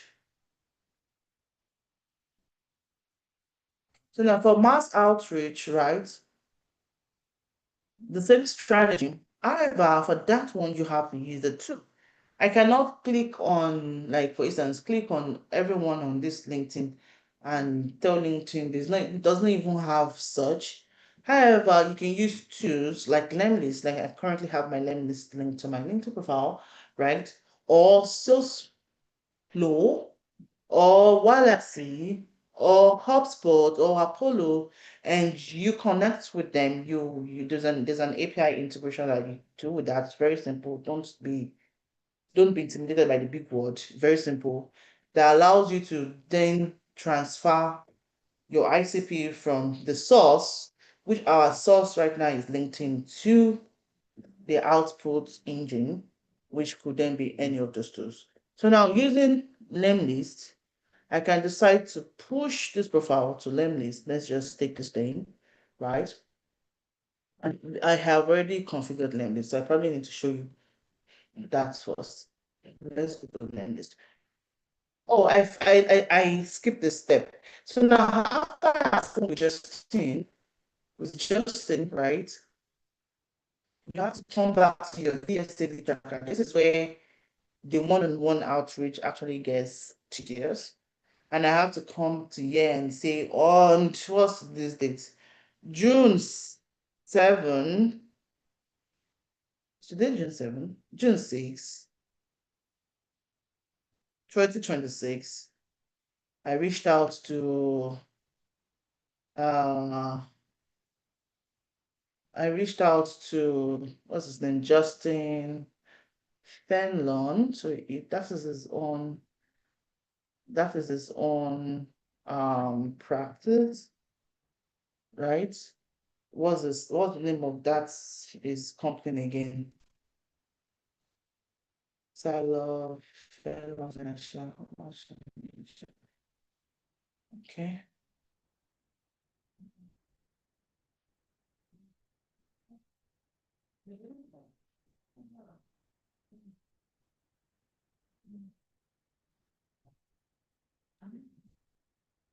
His name is Justin.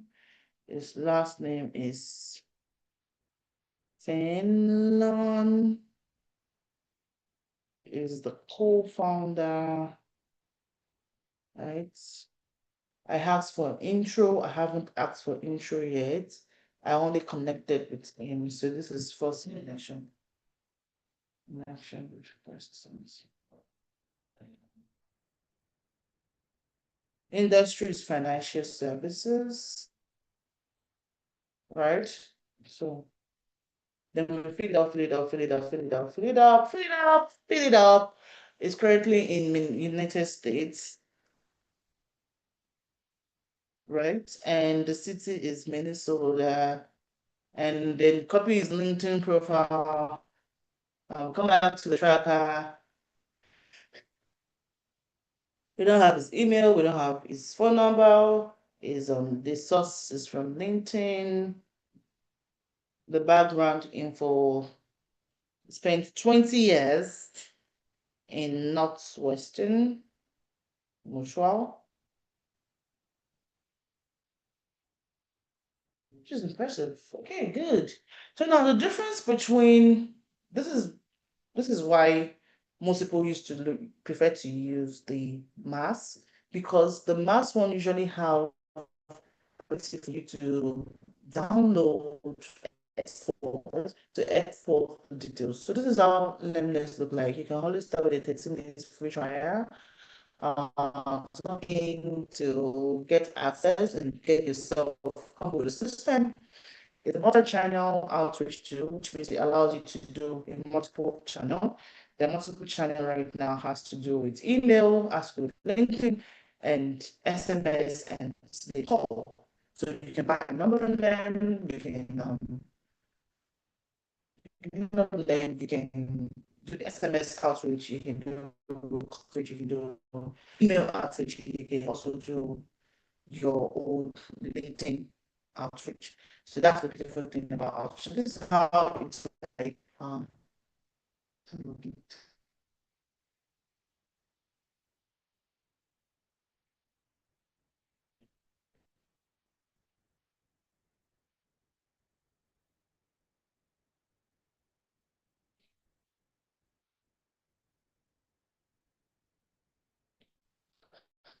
put that you can after you're logged in, you can come, you push everything you want, you have like a session, right? When we get to tools and CRM, we'll talk more like this. So this is just like an intro uh, to how the tools look like.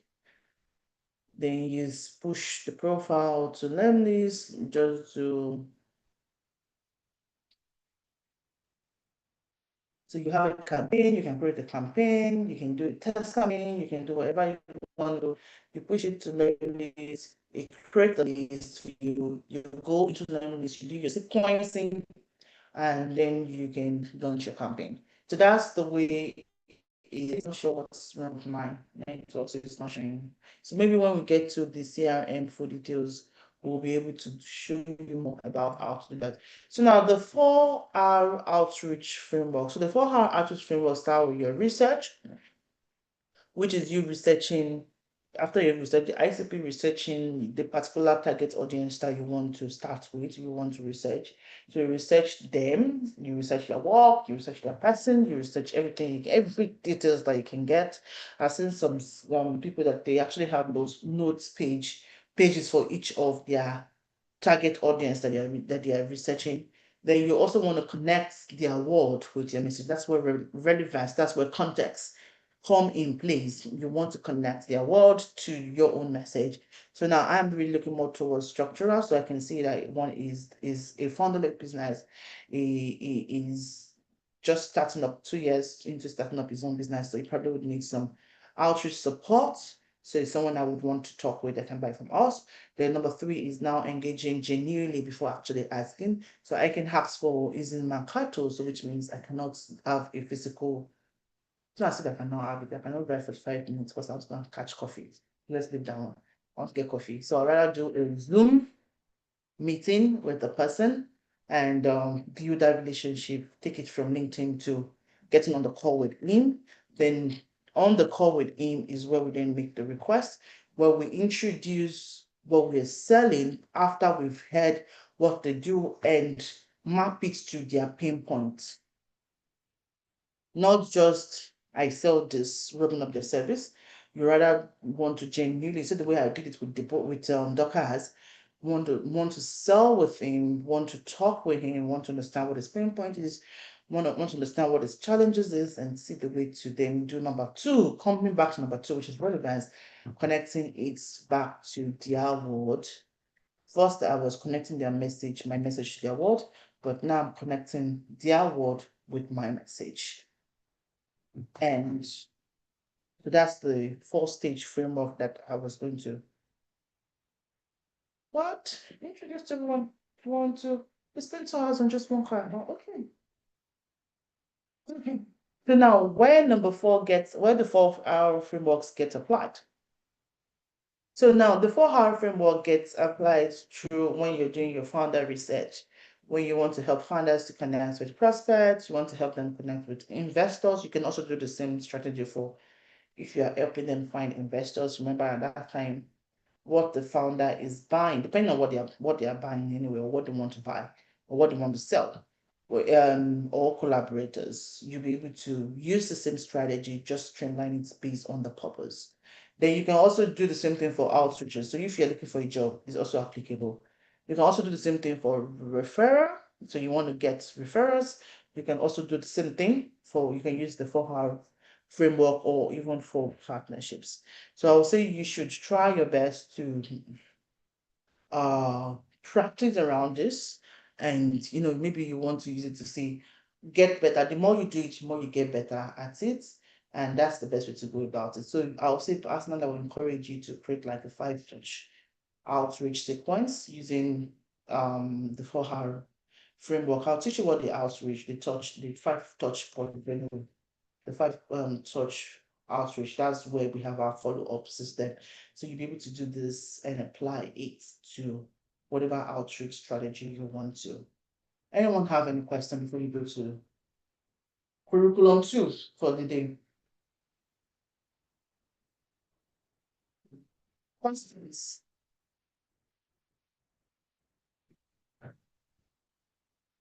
Or anyone needs clarity?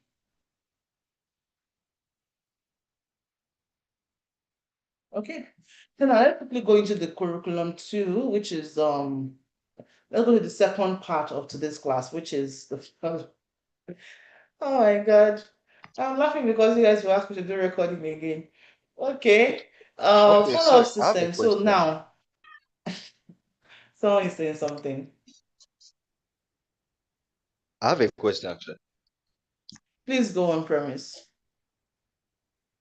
Okay, I wanted to ask, in doing the researching before reaching out to the prospect, is there any AI tools we can use to do that research? Or do we need to just do it the manual way? Hmm. Hmm. So when you say is there any tools that you can use for lead research? I'm trying to think. I've always done lead research through LinkedIn because LinkedIn is like the number one B2B, platform, not even B2B, it's number one platform for both B2B and B2C. However, there are other tools that you can use for prospect research. You can use Apollo. Apollo is one that you can use. You can use it for both outreach. You can also use it for both research.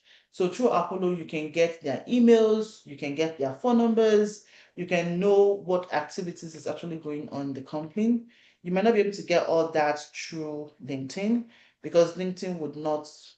They can show you phone numbers if the person open it up to public, and not phone number. They can show you email if the person open it up to public, but most people don't. So Apollo is one of the biggest tool that you can use to get their emails, to get their phone numbers, to know what activities they are doing. But LinkedIn will also give you additional information into their psychographics and their behavioral by what they say, how they comment, what they say on other people's profile, what they publish about themselves. However, if it's a big organizations which will put more efforts into PR, you might not be able to get certain information about their psychographics. No, you can get about their psychography, but you may not be able to get about their buying intents, buying signals, and the rest of things. That is where Zoom info might come in. So Zoom info is usually like for big organizations or even countries. And this one you can use it to like get more information like their org charts, their funding status, their hiring trends, their organization data, and the rest of things. But for founder, I think there's another one that can also help you. There's a tool that people are beginning to use recently, which is called Clay. So Clay can help you with finding like decision makers, can help you with pulling all LinkedIn data, not just from one source, but from multiple sources, and research on the companies itself and give you insight. So you can also use their AI tool, I guess, so that can help you. But if you are doing more for founder data, so founder, which is founder directly to founders, small business owners, LinkedIn will still be the best source for you. LinkedIn Navigator will be LinkedIn Sales Navigator will be a good one where you can start from, and it's usually enough if you don't want to start paying for more details. And you can use AI. You can go to ChatGPT, and ChatGPT may help you with researching on the tools, breaking it down to their ICPs, and giving you and mapping it. It can even help you with mapping it, or you use cloud or what's the name? No, what's the name of this now? Perplexity. Yeah, they will help you with matching it to the insight and matching it to the service and give you insight on how to approach it. Does that answer your question? You answered it perfect. Thank you. Does the LinkedIn Sales Navigator work with premium only? Yes. LinkedIn Navigator is not free. It's a paid service. So you have to pay for it. And which is why I would say for LinkedIn Navigator, it's best for you when you're working with the founder and they can pay for it. But if you want to pay that for yourself, okay. If you want to pay that for yourself, it's going to be very expensive. But you can still do your outreach practice with the free LinkedIn, which is what I show you. Learn more about bullying, learn more about how to use the filters. It's really going to help you. Any other question? Okay, so let's talk about the 5-touch sequence, the 5-touch follow-up sequence. So you've already learned outreach, which is you initiating, contextualizing, building the relationship, right? And starting the message. So now we have the follow-up sequence, which we call the 5-touch. So I structured this based on LinkedIn. However, it can also be applicable to other platforms that you want to use. But the first one, which is the connection request, is usually the outreach side. The outreach has its own strategy in which we've talked about, But now, after the connection, what happened next? After building relationship, which is touch 2, what happened next? Touch 2 and 3, actually. So touch 2 is a thank you message. Once connected, you want to acknowledge the connection, right? Touch 3 is the value message, which is you actually sharing something genuine. I talked about building the relationship and talking more about them rather than talking more about you or what you sell. So that brings us down to definitely you get the slides. That brings us down to touch 4, which is where your follow-up sequencing actually matters the most. So touch 4 is when you then begin to ask those thoughtful questions that cannot be answered on the charts. You ask questions that you're like, let's have a brief 20-minute conversation to talk more about this. And they're like, this is an intelligent conversation and I would really like to learn more about that will better my business, provide me insights that I can implement, right? And that takes us to the final one, which is The follow-up, when you then get on the conversation, it doesn't stop here. This is you getting towards your discovery call. It doesn't stop here, because after here, you then have another follow-up sequence after you have finalized your discovery call. They want to get in touch with you, they want to buy from you. But most times, the reason I stopped here is because most times at this point, you then relay the information back to the founder to pick it up from there, except you are the closer. But this does not train you to be a closer. I have to be very open. This is helping you with founder support. This curriculum is helping you with founder support. And if we're going into being a closer, that's our specialist curriculum, and it's not going to be on this call. So if you want to learn more about that, you probably need to go join the wait list for our specialist training coming up in September.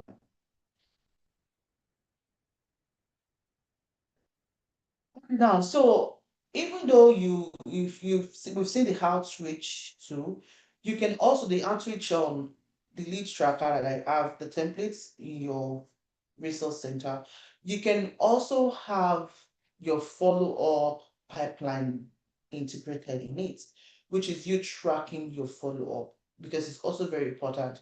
You want to know if the person has read them, you want to know if the person responded, you want to know if the person is when the discovery call is, you want to know if you need to provide any information, you want to ensure that you are on top of your game. That's just, you want to ensure you are on top of your game. So you can try to use Google Sheets, which is usually the simplest for your own tracker, or you can, my husband is calling me, or you can use other tools like Airtable, like Notion, or HubSpot, or even Apollo has its own CRM. You can use any other CRM to do your tracking.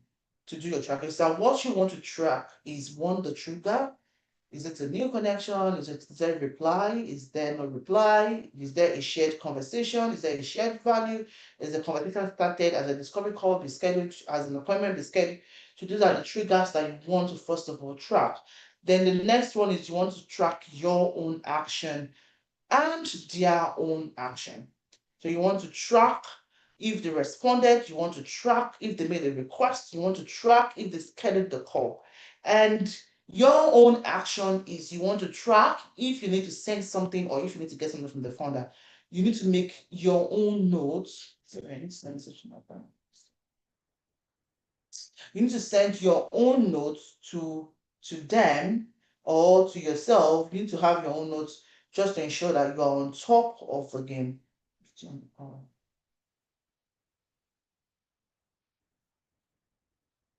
Okay. So now you also want to track timeline. Like for instance, day one, if you're using a mass outreach, it's easy for you to just export all this information, you download the information, and you clean the data hygiene, right? But if you are doing your tracking by yourself manually, then you can then decide which of this is best for you to track, which of this will provide more insight than just having all the data. But most importantly, you need to also track the follow-up dates. You see, what's the next line of action? Very important. You need to track what the next line of action is. So now, this tip right here, telling you that a great VSA doesn't just do the outreach, they own the entire system to make follow-up effortless for the founder and of course for the team. So now we already have the tracker, which you can, yes, I forgot to mention something. Please, when you are downloading the templates, ensure that you are making a copy, not just writing on the same copy. So please, you want to ensure that you're downloading a copy. And let me show you how to do that quickly.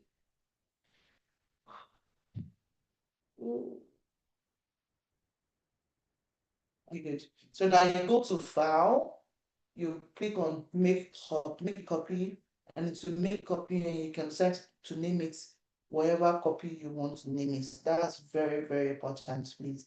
So make a copy of your own tracker, make a copy of it, and so you can then work around things, merge, subtract, add, anything you want to do, you can do you can do with it. So even if you mess up and you cannot retrace your step, you can always go back to re-download and make another copy, or you press your Ctrl Z until you get to the point whereby you undo to the step. So I'll say follow-up workflow delivery is usually like this, right? Touch 1, touch 2 to touch 5, and you have your trigger and your timeline and stuff like that. Okay, so now founder support. So now founder support is where we then, this is very critical, it's just going to be fundamental for now. But this is critical because everything that we've talked about, you then have to now practicalize it.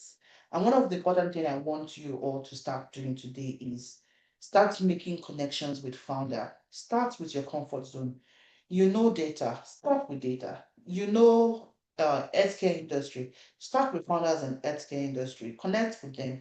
You don't even need to know what their pain point is yet. Just connect with them. Start building relationship with them. You can start with them and say like, oh, I'm going to expand my network. Let me show you one that I started with. Let me see. I think it was 2023. 2023, when I decided to expand my network to HR leaders. Very sure. Then it's doing like a talk show. I had a talk show. So like I said, it's something like HR leaders. Let me see.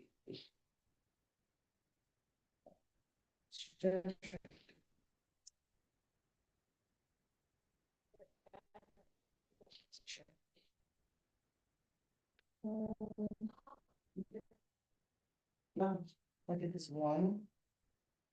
So good job, Florence. You did not even follow up.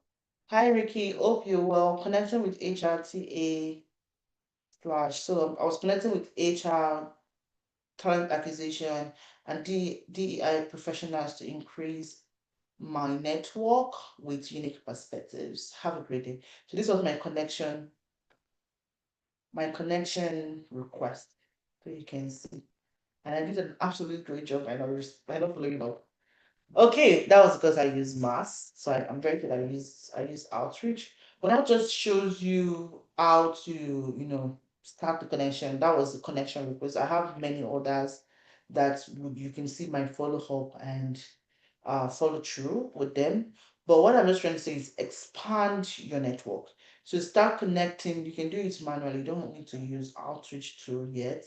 So you can do it manually, but start connecting, expand your network. So for instance, if you've crafted out your niche and you said, oh, my niche is going to be healthcare data, my niche is going to be in the entertainment industry, or my niche is going to be in HR, my niche is going to be in markets, whatever your niche is, right?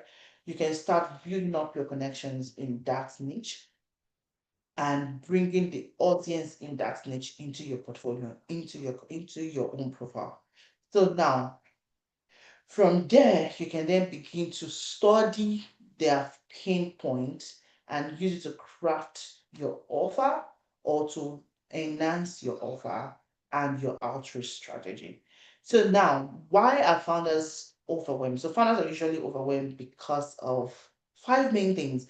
Too many meetings. Oh yeah, founders who are busy, who are making money are usually busy. Founders who are not making money will not be busy, but founders who are making money are usually busy. So, or founder who wants many meetings to get busy to make more money. You get that's one thing. So, too many meetings, or they want more meetings, or they need more appointments, or they need more connections, more conversations to increase their sales conversion rates. They need more meetings. But when they start getting to the point where they are getting so much meetings, back-to-back schedules with no buffer, they probably need help with that. I know this falls within the first two. Too many meetings, inbox chaos usually fall within the scope of a VA. So they can say, I can get a VA for that. I can get a virtual assistant for that. So that is where you take the step further by going to step three so far. So step three, follow up. VA is not going to do follow up for them. It's just going to structure their calendars, going to tell them what they have, and keep them structured regarding time management. But as a VSA, virtual sales associate, yes, you can also help them with getting meetings, which is what makes you different. You can help them with getting meetings, getting conversations, right? You can also help them with managing the meetings they have. If you have been trained to be a closer, you can also help them with closing some of these meetings, which is closing the sales cycle. And number two is inbox chaos. So they receive hundreds of emails daily with no triage system. So which means they don't have time to actually, start shuffling through. Like personally, I have multiple I need help. I have multiple emails and I have probably almost about 50,000 emails I'm yet to read. And I don't have I have VSs that work with me, but we've not been able to structure that. So that is one. So that's a pain point that most people focus on. And the reason my own pain point has not been prioritized is because I do have a system that allows me to answer the most important emails. There was a time in my life whereby I just couldn't go through my inbox. It was that bad. I just couldn't go through my inbox. But right now, it's really, really, it's easy now. I know the emails to attend to. I know the emails not to attend to. I know the emails to delegate. I know the emails too small. That's a word for me to use. But the same thing is the same. Most founders also go through the same problems. They just have too much outreaches coming in, too much messages needs to go out, too much, and they just cannot. And most of the time, they get their urgent or most important emails buried under the mess. So that is why sometimes they need the help of a VSA. So if you want to volunteer to become a VSA, so there's a rule. Anyways, number three is no follow-up loop. So for follow-up, so this is where your unique proposition, your competitive advantage now begins to show up.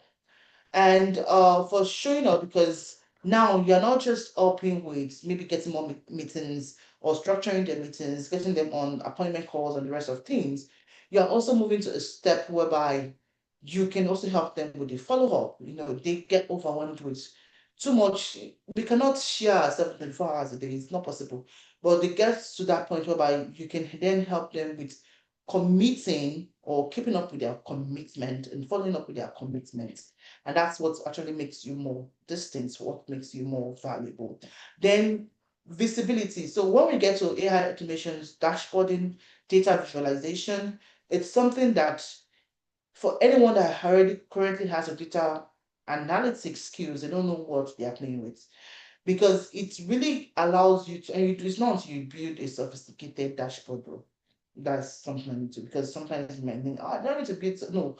But you having like your Excel, you can decide to chart it out, build a dashboard from your Excel or your Google Sheets that gives visibility into project status, gives visibility into meeting outcomes, give visibility into deadlines that the founder can just glance through, gives them insights and allows them to plan their next step. You don't know what you've done for their life. And number five is this is where you become most valuable when you can track leads without it getting to the stage of lead leakage. So there's something we call lead leakage, when lead begin to fall through the tracks. When you're supposed to follow up with something, but you do not follow up with it. You're supposed to be on a call, but you forget to research on. So that is what makes you more important. That what makes you as a VSA more important. So you have a lead, VSA, you've gone to do your work, right? You've researched, you know when the lead is coming up, you're able to keep this founder accountable to their commitments, and most importantly, you can hold the conversation, you can hold the lead without letting it go cold. And this particular number five, I wish I have, where's my notation? This particular number five is like the biggest value you can ever do. You see this number five? It's the biggest value you can ever do a founder that makes you totally indispensable. The biggest you can ever do. Okay. Does anyone have a question?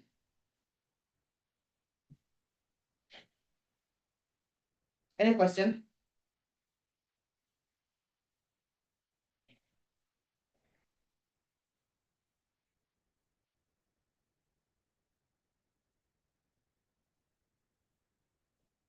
Take questions.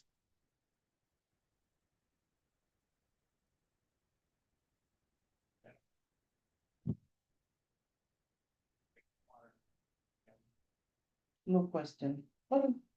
I've really explained both the problem and the solution, so I won't really go more into this. But you can see the four tools from calendar management to inbox support to meeting support to task management are the things that you really need. So I would be uploading all this. Calendar management is not something that I really want to spend more time into it. But you see, inbox support, that's structuring things into urgent, important, and routine. Very important in management. Urgent means that they have to respond within 24 hours. Usually, like when you go to my calendar, personally, you see something I have like flagged. And someone will be like, why are you flagging? I'm like, okay, because they're very important for me to respond between. Then also categorize emails, categorize my emails as the com. So for most things that are important, I have categories or RFP. RFP means request for proposals that then if I can add and RFP, I need to respond on my So respond for proposals that needs to be responded to with their deadlines. Then you can also use other things like labeling. Google allows for labels, and you can also use that. Then routine is something that the VSA may be able to handle independently on behalf of the founder. The important is usually like maybe you can respond within 3 days or all of the rest. Then meeting supports. I have a meeting template that is in the resource center. You can also take a look at it, how to actually structure your meeting report or your meeting output, depending on how you want to call it, what needs to be created before, what needs to be working. What I have in template is for your during and after, allows you to take notes in case you stay in the meeting with the founder, which sometimes if you're becoming that dispensable and they begin to see your outputs, they allow you, but sometimes they just let you know what the outputs. Then tax management is another one. So this one is what allows you to your to-do. Microsoft has the to-do that allows you to mark up something that is to-do even from an email, or you can do this through project management tools. On Wednesday, I am planning to bring a project manager expert to help give you more insight into tax management. So I won't spend so much time on that today. So now, okay, so I believe we're done for the day. Oh, I promised you one aspect. I probably would need to do the recording because it's almost 3:30. Uh, and but we do have assignments. So your founder support assignments would be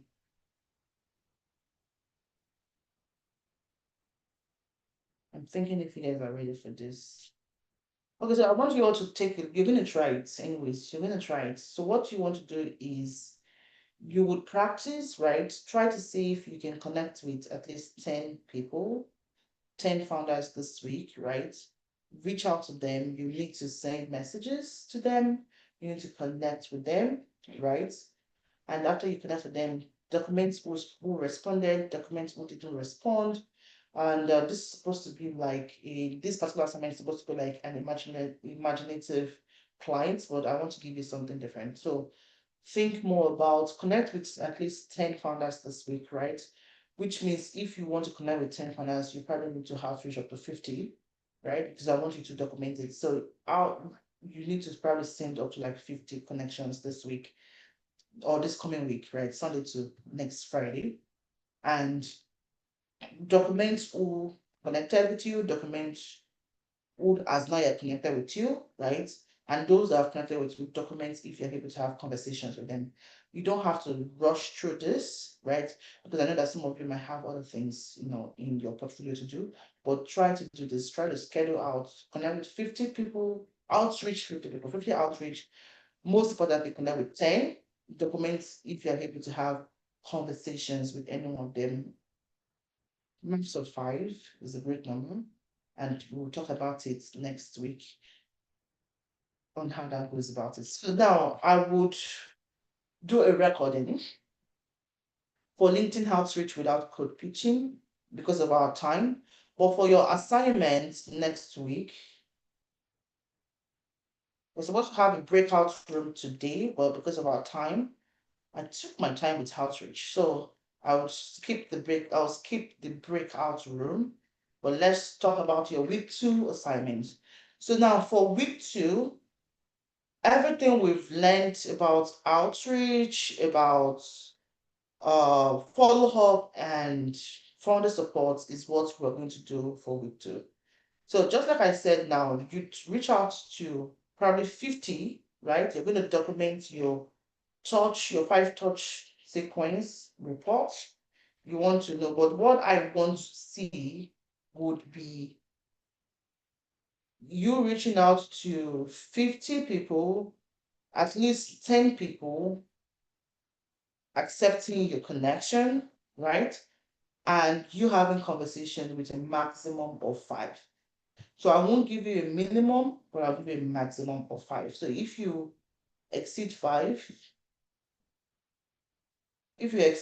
great job, but that would be the maximum that I will be giving to you all. So now, I would also then want to see what your follow-up sequence was to get to the conversation, The first one is your sequencing, your outreach sequence. The second one is I want to see your follow-up workflow to get to the conversation. What were the things that you said? What were the actions that were documented? And what was the timeline?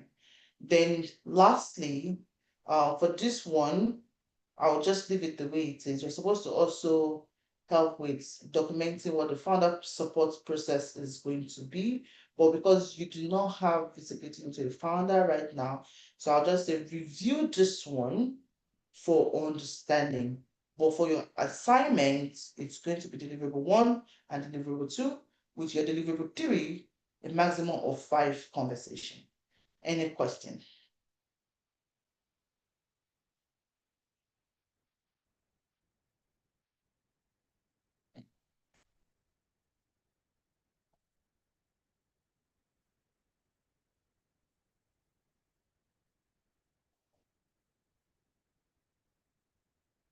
Please, I'll send you a message. That's not a problem.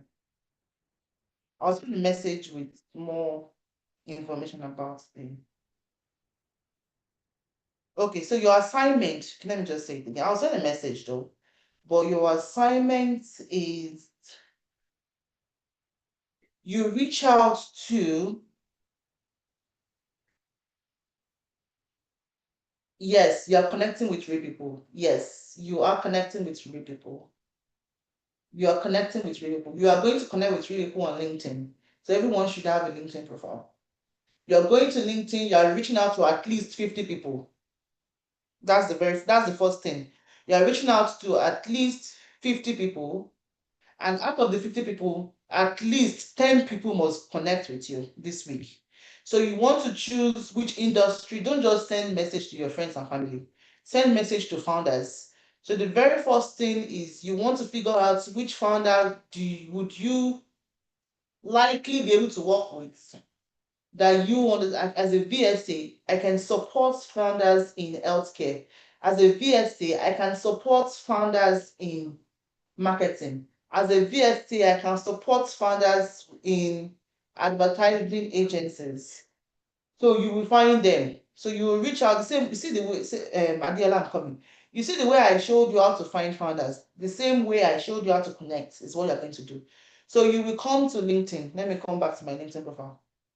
You will come to LinkedIn, okay? You will find founders, let me say founders and we'll do market, okay? Marketing, we're going to look at founders in marketing industries. So founders in marketing, so we're going to come here. I'm going to even try my best, I even do Nigeria for you. Okay, so we'll look out people. And just give me some time, I'll call you soon. We'll look out for people which connect 50, at least 50 founders within the next week. You're looking for people, so I'm going to change location to Nigeria just because I want to be generous. Doesn't matter. You can still not, you don't have to look for founders you don't have to look for founders in Nigeria. You look for founders in any location you are looking for. But I just need to do the assignment. And whatever you're doing now, you are doing it for your future. So be critical and be serious about it. So we'll say I'm changing my interest back to United States. I'm not looking for finance Nigeria. Okay, good. So founders in marketing, right? If marketing is an example, maybe you are comfortable with the marketing industry, or you are comfortable with healthcare industry, or you are comfortable with the what other industry, financial industry, or publics, anything. But you are looking at founders that you have the expertise to support, which is why if you did not join professional development lab 1 class, you need to go back to listen to it.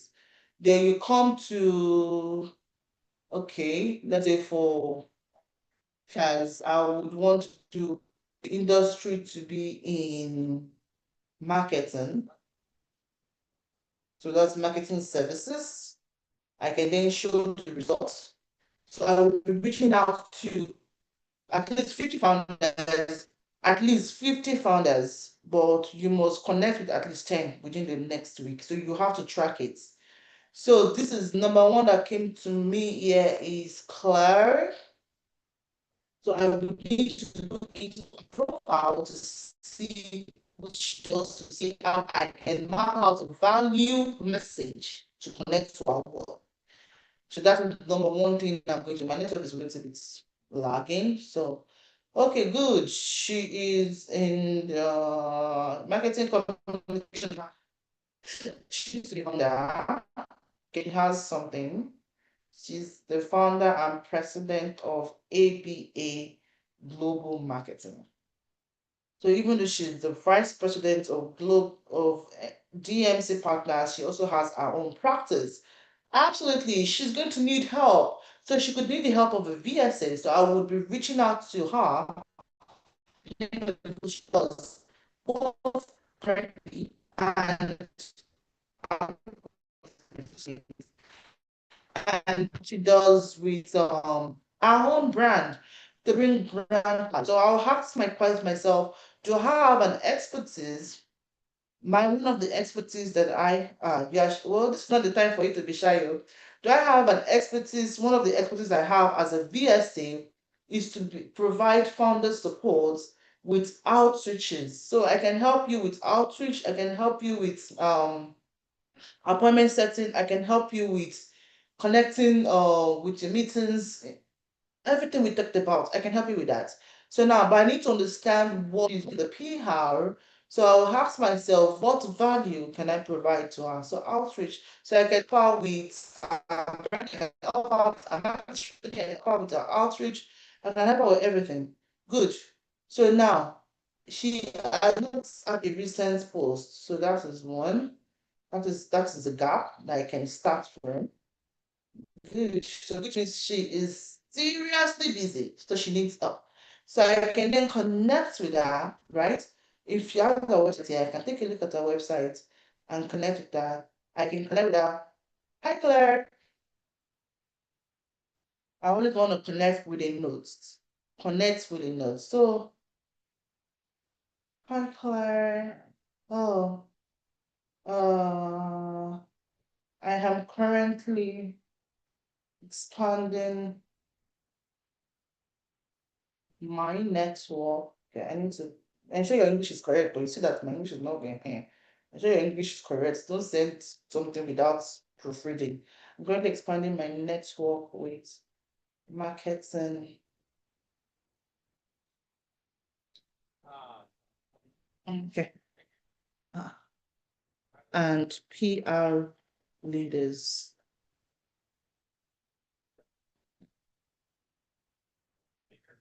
Looking to learn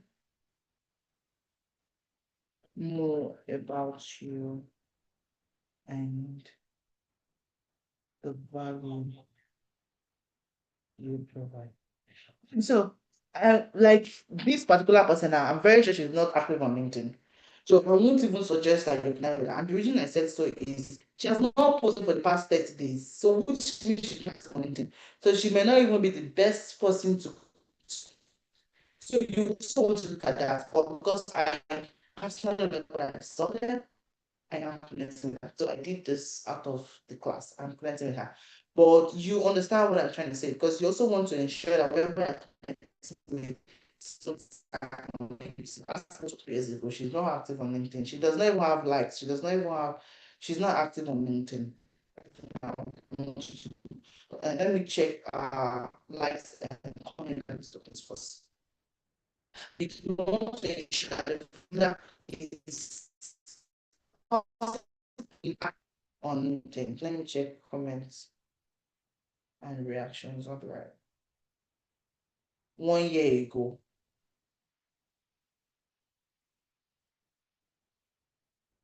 You don't have to be okay. I will take questions. I'm coming. 2 months ago. Okay, so which means she is not so active. That's the word now. She's not so active because once in a while, their life is. So someone like this, now it's even better for me to go and find to get her email address. If I want to insist in connecting with her, I'll connect with her on LinkedIn, that's fine, but I would also want to get that email address, right?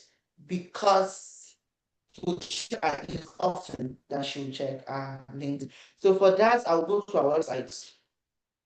I'll go and check what our website's email is to get the domain. I can send my info at a company. If I can't get a direct website, I should definitely see the info at something.com. Info at city, anything but advertising.com. So that's something I'll do. She have a connect here. Very serious. So this is how you know. If our phone number is see it here. See what we're looking for here. Claire at abaglobalmarketing.com with our direct phone number. So I have everything I need to connect with her. I have everything I need to sell to her. I have everything I need to provide my service to her. But what you don't have, what if I do not have anything? We are currently training you to be a VSA. You have an offer. Deborah, schedule a time with me. Let's work on your professional offering and LinkedIn profile. I think that's one of the things that I'll do to you. So schedule a time with me. Let's work on that. I'm not available on Monday. I'm available on Tuesday. I'm available on Tuesday. I'm available on Thursday. So schedule a time with me within those 2 days. Okay. So that's what you're going. That's exactly what I showed you is what you're going to do. Exactly what I showed you is what I'll do. So think about what's the best thing you can offer. We're training you to be a VSA, so that's the first best thing you can offer. But you can then take that and wave it all with your other expertise and make yourself unique in the markets. That's why I'm not going to tell you to say, my name is Deborah, I am a VSA, I help funders with outreaches. I'm not going to tell you that. Not because I cannot, but I want you to be unique in your own positioning. Because at the end of the day, we are here for different reasons. Adela, let me take your question. Yeah, so my question is about my LinkedIn because I have a lot of things going on my LinkedIn. So, having an outreach to LinkedIn that is not like properly optimized to fit in what I am trying to say might come in as I don't know what I'm doing. So that's what I wanted to ask that. How do we go about that? Okay, so you were in class on Wednesday, but you were not paying attention because we were on the road. Yes or no? Just confess. Yeah, I was listening, but I didn't listen to every part because at some points I was on the bike, at some points I was inside the bus and people were shouting. But I was listening to the most part of it. But then the place where you use the tracker now, I was even surprised that you're talking about the tracker when they didn't get that. Yeah. Okay.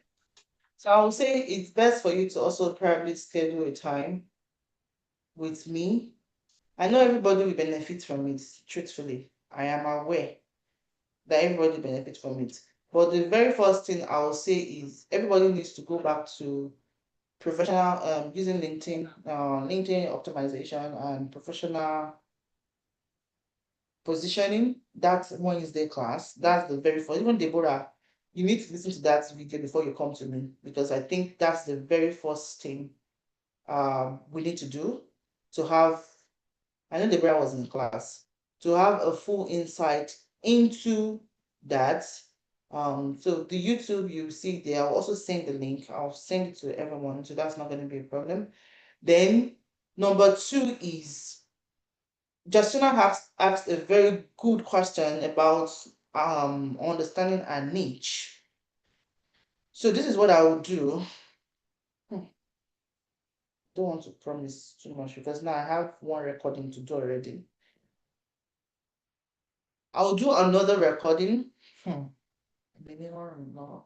I'll do another recording on niche and offers, but I also want you all to go to acquisition.com.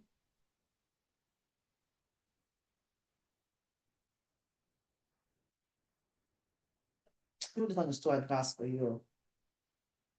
Acquisition.com and come to their courses. They have a free course on offer course. If you don't know what to sell, right? Come to offer course and listen and watch all these courses. This is the only thing I'm sending you to do right now. Don't go to lead course yet. You will get confused. So start with offer. Then maybe later in maybe by week 4, I can tell you to come back to this part.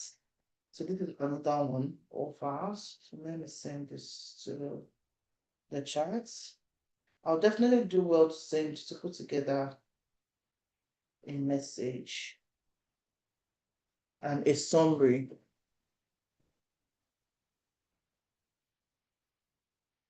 Let me check. Let me take questions first. At the end, is it yes? I will definitely share the slides. Help us highlight the assignment now. Okay, I would also send a message, and again, the assignment for this week again is connect with at least send connection requests with at least 50 founders. Ensure that at least 10 out of the 50 accepted your connection request. Now, after they accept your connection request, you will then continue the conversation to a maximum of 5. So which means 1 is fine, 2 is fine, 3 is fine, 4 is fine, 5 is fine, 10 is fine. The entire 10 is fine. But at least have a maximum of 5 conversation. And when I say conversation, it could be a phone conversation, it could be a chat conversation, but you need to have a conversation. Where conversation means where you get to the point where you have introduced not just